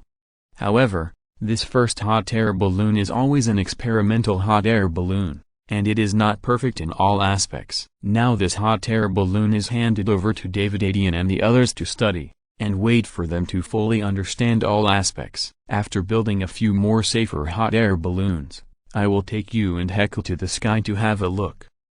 Can there be more hot air balloons like this? Of course, this thing can not only take people to the sky. The biggest role of this thing is in the military. Shi Xiong began to undress and prepare to take a shower, and at the same time he gave the green words to Kuema. Hibari told it again. The stone bears whose soul comes from later generations do not have the stinky problems of the Indian men of this era. Although the Cherokees of this era are still a matriarchal society, the real masters of the house are the men in the family, and the status of women in the family is not high. Shi Xiong really treats Green skylark as equals, and he is willing to talk to Green skylark about some things. Ever since he brought Green skylark back to his house that day, www.wuxiaspa.com, Shi Xiong knew that he finally had a home of his own in this historical time and space. And when his son Heckle was born, The family was even more perfect. When Shi Xiong was young and when he grew up studying outside, although he also had a home, he was still a child at that time and he didn't fully understand the concept of home. Even after he worked, he still couldn't understand the importance of a home to a man because he had never found a girlfriend. In this world, in this historical time and space, he had the green sky lark and heckle. At this time, he fully understood what the word home really meant. It's not just a word, it's not just that the wife and children are hot on the head. In this simple word, there is also all that a qualified man has paid for it. This is the first time that Shi Xiong has a home that belongs to him in his previous life and this life, so Shi Xiong cherishes it extraordinarily. For this family, for the wife and children of the family, Shi Xiong dares to challenge the whole world. Chapter 472, Air Force Concept. During the rest of 1767, that huge hot air balloon became the most sensational thing for the entire Monongahela and even the entire Cherokee tribe. After Shi Xiong explained to many tribesmen how this big guy took people to the sky and its strategic significance in the military in the name of the Son of God, and opened up the activity of flying in a hot air balloon to ordinary tribesmen, the whole Monongahela has once again become a place of pilgrimage for the entire Cherokee tribe. Not only the Cherokee tribe, but even the Cree and Powhatan people who have begun to merge with the Cherokee tribe, under limited conditions, began their pilgrimage to Monongahela. Previously, Shi Xiong thought that the Nadi nation in the Middle East was the most fanatical nation in the world, but after seeing a steady stream of pilgrims, Shi Xiong couldn't help feeling that, in fact, the North American Indians of this era are also fanatical. Monongahela, as the seat of the Cherokee clan's royal court, is supposed to not allow so many people to come in, let alone the Cree and the Powhatan, but under the strong insistence of Stone Bear, Monongahela was not only open to ordinary people, but even the Cree and Pointans and even a small part of the remaining Chicashes came to worship the huge hot air balloon. Well, the remaining Chicashes are the same reclusive tribes as the Zio tribe. For these Chicashes, Stone Bear did not rush to kill them, but accepted them with the minds of a big clan and a strong clan. Not to mention, many senior officials in the royal court thought that the influx of ordinary tribesmen into Monongahela would bring many insecurities here. As a result, they did not expect that these tribes and Cree and Powhatan would be coming after Monongahela. Not only did it not cause any trouble here, on the contrary, this move that allowed them to worship the huge hot air balloon accelerated their recognition of Monongahela or Cherokee. Especially when the chief ordered that the common people, as well as the Cree and the Powhatan people, can select representatives to fly into the sky in a hot air balloon. Everyone's support for the Stone Bear, the Son of God, immediately reached a new height.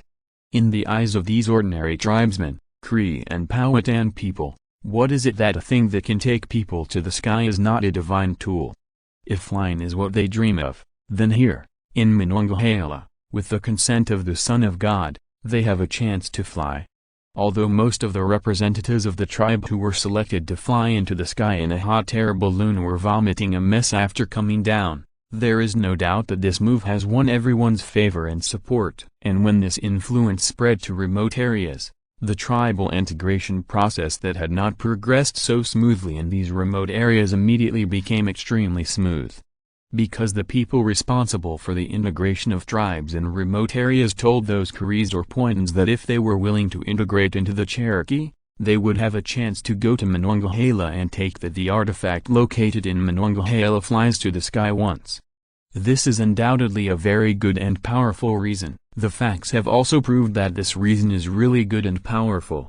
Another key reason why Shi Xiong opens hot air balloons to ordinary people is to test hot air balloons. After all, even Stone Bear doesn't know much about hot air balloons. He only knows how to do this kind of thing. But if this thing is to play an important role in the military, it must be hot air balloons make the most detailed test. Although the same work has already been carried out in the Valley of the Red City Alliance Station west of Monongahela, and 5 hot air balloons have been built there in succession, these 6 hot air balloons in total are actually used for testing of. For example, how to maintain a hot air balloon. How can a hot air balloon take off at the fastest speed? How can a hot air balloon land quickly and safely when there is a dangerous situation in the sky, and so on. These things need to make the most detailed calculations. In particular, the Stone Bear also wants the soldiers of the Grim Bear Army to conduct liftoff tests in various weather, and even in sunny, windy or even windy weather, try to untie the ropes fixed under the hot air balloon. Let 5 hot air balloons float in the sky for a real time. This thing was not made to allow the tribe to go sightseeing. It was meant to be used in warfare and military affairs. And this thing is not enough just as a high-altitude reconnaissance platform. In Shi Xiong's plan, once a large-scale war occurs, as soon as the weather permits, he is going to use this thing as an air force. Imagine that when a large-scale war really broke out one day, for example, one day in the future, the Cherokee army faced a powerful tribe in the Midwest, or when the War of Independence broke out, the Grim Bear Army faced off Wasatch's coalition forces. Then if the weather conditions permit on this day, there will be 100 hot air balloons that obscure the sky in the sky, and these hot air balloons can fly over the enemy's position at an altitude of 500 meters or even higher with the wind, and then be densely packed. High-power grenades are thrown from these hot air balloons to enemy positions. How shocking will it be? Moreover, in this era, once there are so many huge hot air balloons, you may not even need to hit them, just scaring can scare the enemy directly and flee. The unknown is the most feared thing. This sentence is not only suitable for future generations, it is also suitable for this age and even earlier. The North American Indians of this era, www.wuxiaspot.com, and even the soldiers of the major powers in Europe, unlike the well-trained American soldiers in later Hollywood blockbusters, they can calm down in the face of alien objects. Calm. In this era, once something unknown and with a great deterrent effect really appears, it can definitely scare an army into collapse. Among other things, just looking at the effect of the huge hot air balloon over Monongahela is enough to prove this point. In this era, if there are more than a dozen or even dozens of huge hot air balloons in the sky, they can really scare the enemy into peeing. Shi Xiong has no doubt about this. It is Shi Xiong who firmly believes in this. That is why Shi Xiong took so much effort to create a hot air balloon. In this era without any aircraft, once the hot air balloon can really release its dew power, then what if you spend a lot of money to build an air force?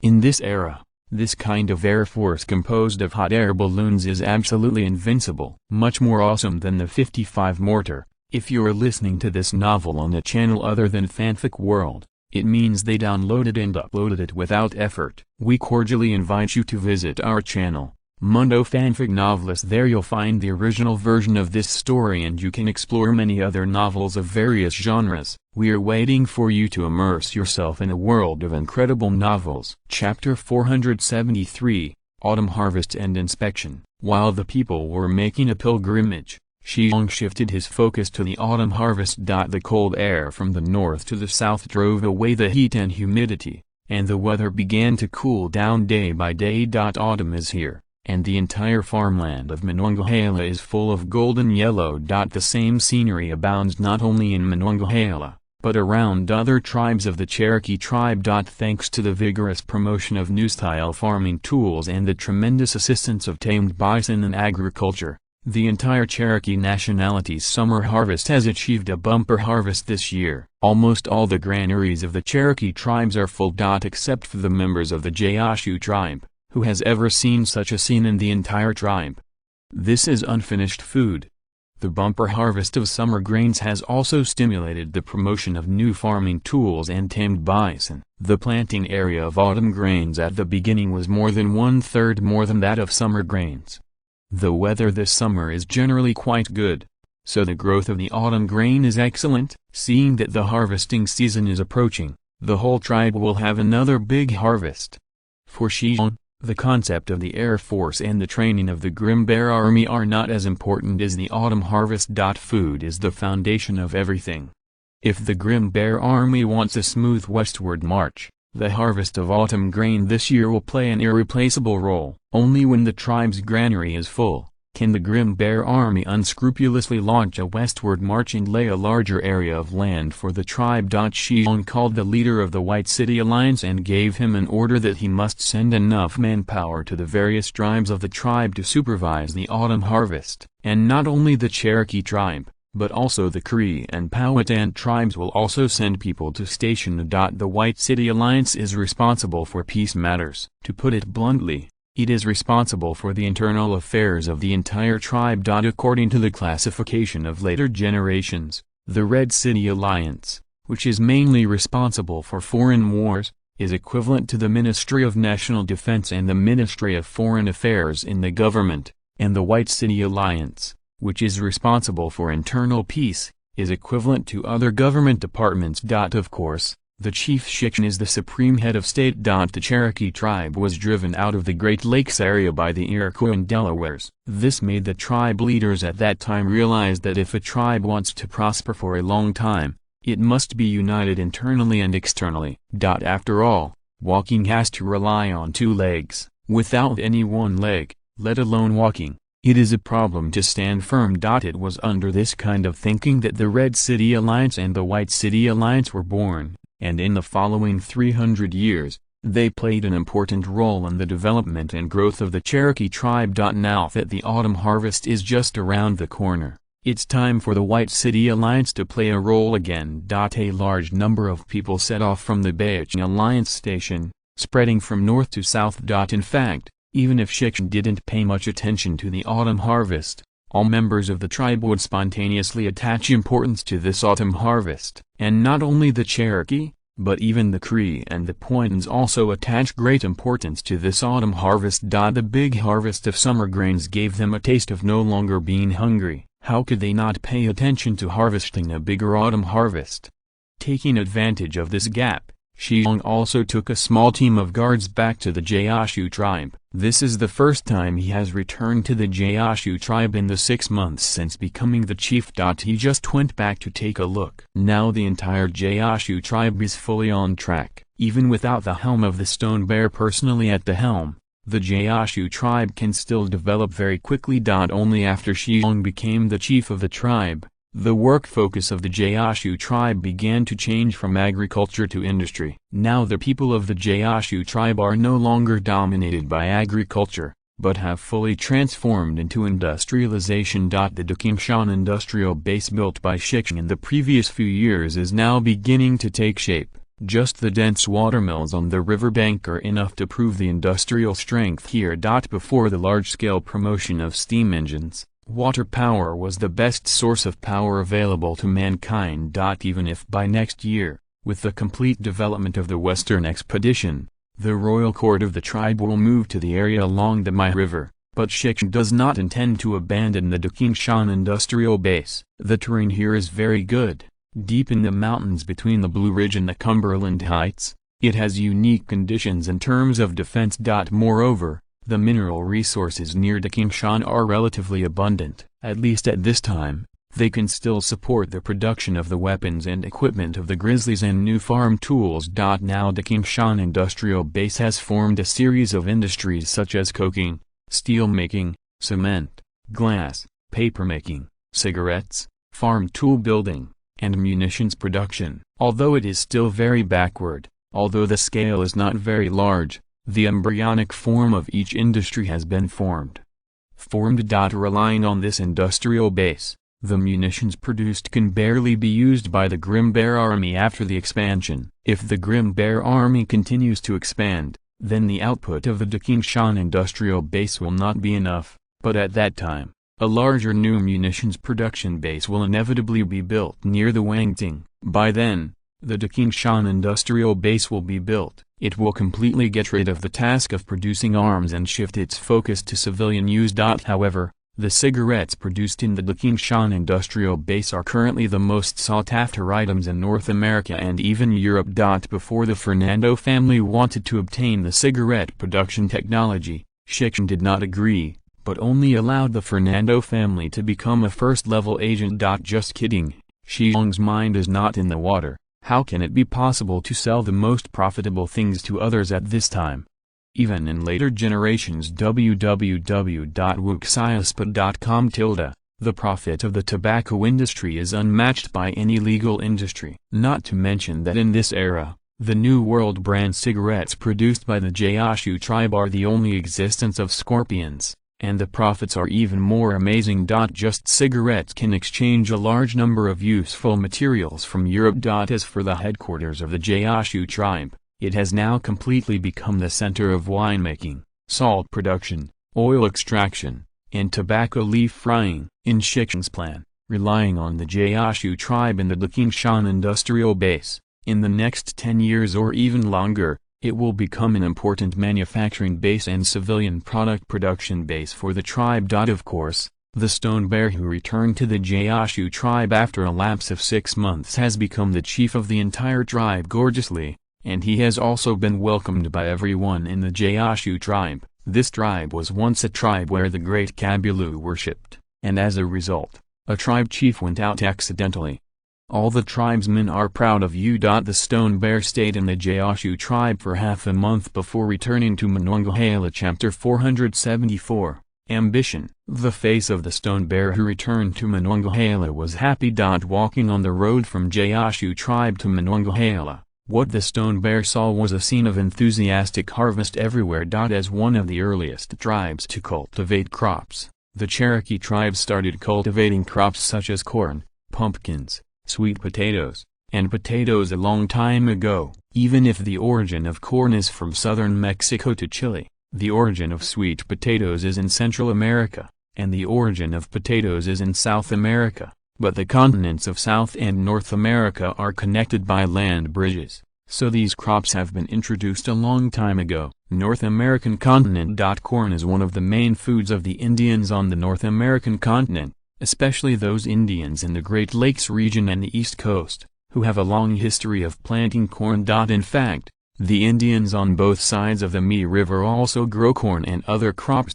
Corn, potatoes, sweet potatoes, and pumpkins are all high-yield crops, but before the emergence of stone bears, these high-yield crops were maimed by Indians. This is not to corrupt the Indians, but it is the fact. If the origin of high-yield crops such as corn, potatoes and sweet potatoes was in ancient China, then with the diligence and intensive cultivation of the Chinese people, there would have been too many grains to eat in China, and there would not be so many in history. The uprising broke out because of hunger. In ancient times, China's diligent farmers would like to cultivate every part of the land as an acre of land, but no matter how they are cultivated, the output of those crops will always make the common people not full of food, and like the Indians living in the American continent, let alone intensive cultivation, they just sprinkle some seeds into the ground, and in the harvest season they can harvest enough food to feed their stomachs. It's really incomparable in this kind of thing.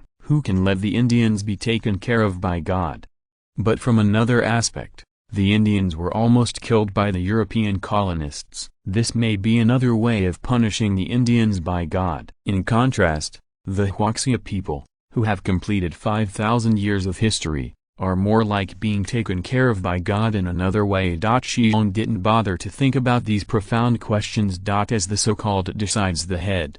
He is now an out-and-out North American Indian, or the chief of the Cherokee tribe. What he wants to see most now is that his tribes have inexhaustible food, so they can give birth to babies with great effort, so that the tribe continues to grow. And the harvest seen along the way will naturally make Shi Xiong's face bloom with joy. Since becoming the chief, he has spared no effort in promoting new farm tools and taming the bison. Obviously, this forced promotion from the top down has made many Cherokee tribes taste the sweetness at the summer harvest. Therefore, when planting autumn grains, most of the Cherokee tribe, the Cree and the Powhatan, took the initiative to use new farming tools, tame the bison, and adopted new farming methods. The reward for these tribesmen is now the sight of a bumper harvest visible to the naked eye. In fact, Indians are really different from those black brothers and sisters in Africa. Africa's unique natural conditions allow African black brothers and sisters to get enough food without hard farming. This is not nonsense. In Africa, with the exception of the desert areas with very harsh natural conditions, Most of the other natural conditions are excellent. Black brothers and sisters can drill into the woods to get food. After the fruit is finished, hunt some prey casually. Don't live too freely that day. It is estimated that it is precisely because of this unique natural condition that the black brothers and sisters in Africa have gradually become lazy. It's not that Lao Mo deliberately wants to black Africans. Lao Mo has been to several countries in West Africa. The natural conditions there are really enviable. You can hardly even think of the richness of the products. Really, just drill into the forest, and you can bring out a lot of wild fruits. In contrast, the ancestors of the Indians were the Mongols, who were bred together with the Chinese, and they naturally carried the gene of industriousness in their bones. The reason why they didn't have enough food before was not because they were not industrious. Otherwise these tribes would not work hard every day or even risk their lives to go hunting. They just don't know how to cultivate intensively, so the output of grain has been unable to increase. And now, the Stone Bear is here, bringing advanced farming tools, how to tame bison, and even advanced farming methods. So these Indians who knew the way immediately broke out the hard work in their genes. Not to mention, just this piece of newly opened farmland and the full corn in the farmland are enough to prove the hard work of the Indians.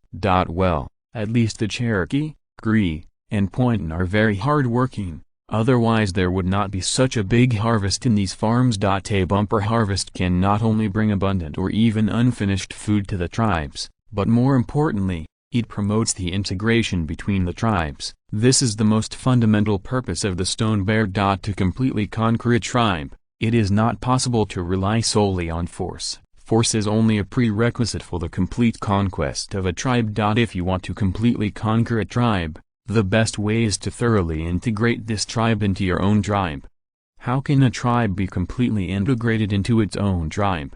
If this is a modern society in later generations, it may be a big problem. The Middle East, where the brains of grown-ups are labeled as dogs, is enough to prove this. But in this era, Shi Xiong believed that it was not so difficult to completely integrate a tribe into his own tribe. Without him, if you can make them full and live a better life, they will naturally yearn for your tribe. When the yearning is enough, they will actively approach you and accept your lifestyle. After a long time, it will naturally merge into it. Shi Xiong is now implementing this method. Taking the Carry people as an example, you can clearly see that Shi Xiong's method has played a huge role, and the results are remarkable. The Expeditionary Army had completely defeated the armed forces of the Cree people. www.wuxiaspa.com. But the Cree people were not convinced. It was only because the powerful force of the Expeditionary Army suppressed them that they did not dare to make trouble. Even though the Carry people were very powerful before, their people also couldn't get enough to eat. Therefore, when Stone Bear began to promote new farming tools and new farming methods among the Cree people, and let the Cree people also use tamed bison, the Cree people immediately discovered that in less than a year, the food produced is enough to fill their stomachs. As for the Carry people who have tasted the sweetness, now there is no need for anyone to say, they have spontaneously started this new farming method. And when the Cree people began to adopt this new farming method, they actually began to integrate into the Cherokee tribe before they knew it. Therefore, this is what Shi Xiong values most. In the vast Midwest, there are still large tracts of land and a large number of Indian tribes waiting for him to conquer. If this method practiced by the Cree and the Pointon can be smoothly promoted, then it should not be difficult to establish an Indian country that spans the later generations of the United States, Canada and even Mexico.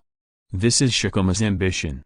Chapter 475. The curtain of the West expedition kicked off. Happy Year of the Rat. The winter of 1767 was cold, not worse than last year. After a few heavy snowfalls, the whole land turned white. If in the past years, this cold winter is the most difficult time for the Cherokee. After all, the tribe's food is insufficient, so hunting is needed to supplement the tribe's ration. But in such a cold winter, almost all animals will hide in cat winter, which makes the hunting difficulty greatly increased. In many cases, a hunting team of more than 10 people may not be able to hunt for 2 or 3 days. What a large prey. In this case, the cold winter becomes a terrible winter, and many people will be starved to death. But this year is different. Everyone living in the territory controlled by the Cherokee tribe has had a very comfortable winter. Even if this winter is so cold, the tribe can still hide in their own houses. Use the brazier to keep warm, and you don't have to go hunting in the cold, let alone the danger of encountering wolves wandering in the wilderness. Because the food harvested this autumn is enough for these people to spend a good winter. This is the biggest change that Stone Bear has brought since becoming the chief. In the past, thousands of people starved to death every winter. Never happened again, except for the dozen or so tribes who died of disease. In this winter, none of the Cherokee tribe, including the Cree and the Powhatan, was because hungry to die.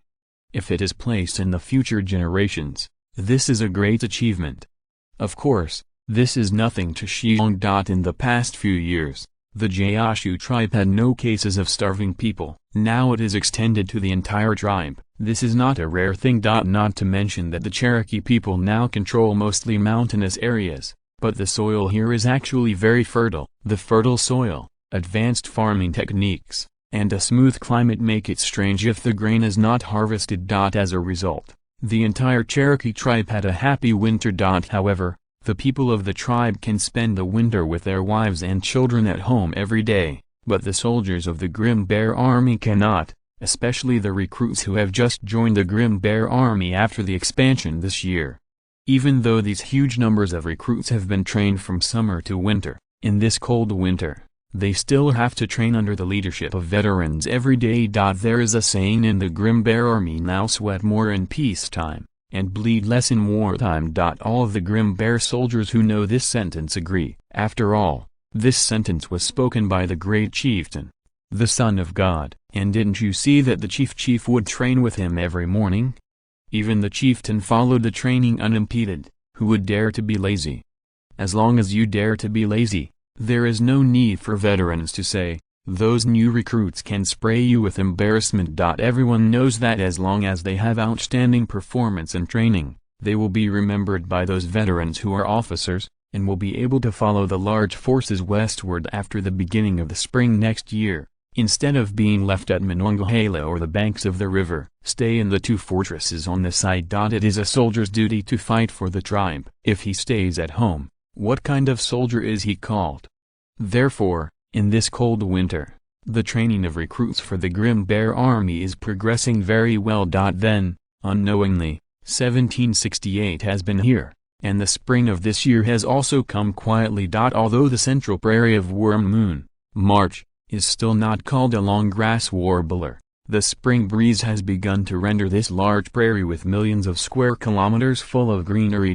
Countless small animals that have experienced a harsh winter also emerged from corners unknown to outsiders, and groups of bison also appeared. Together, they have added countless vitality to this prairie. And one day this month, 3 pontoon bridges were erected on the west bank of the turbulent river. Hundreds of soldiers from the Engineer Battalion of the 1st Division of the Grim Bear Army crossed the Mi River in a canoe as early as a month ago, and brought the corresponding raw materials. As a result, 12 huge reinforced concrete piers were erected on both sides of the Mi River in just 1 month. This kind of 7-8 meter high concrete pier was built in a large pit with a depth of more than 5 meters. After the concrete pier was completely solidified, the pit was backfilled so that the concrete pier would be deeply buried in the ground. Such concrete piers are almost impossible to be pulled out. Their only function is to fix the floating bridge chains.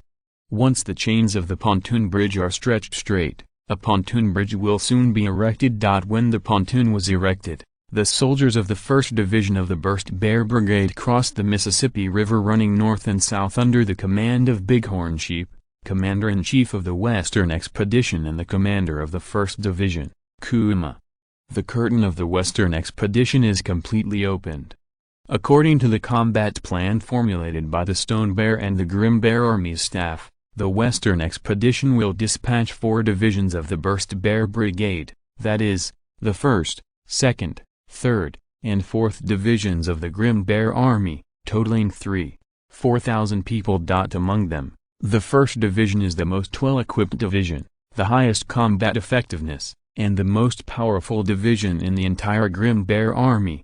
as well as the division with the largest number. The entire 1st Division of the Grim Bear Army has a total of 10,000 people, 2,000 more than the other 3 divisions, while the 2nd, 3rd, and 4th Divisions have only 8,000 people in each division. As for the 5th Division, which had only 6,000 in number, 3,000 people stayed in Fort Akron and Memphis as a reserve team, and the remaining 3,000 people were stationed in critical areas on the tribal border. Even though the 5th Division is only a reserve team, the tasks they undertake are not light, especially the 3,000 people stationed in the fortresses of Memphis and Akron.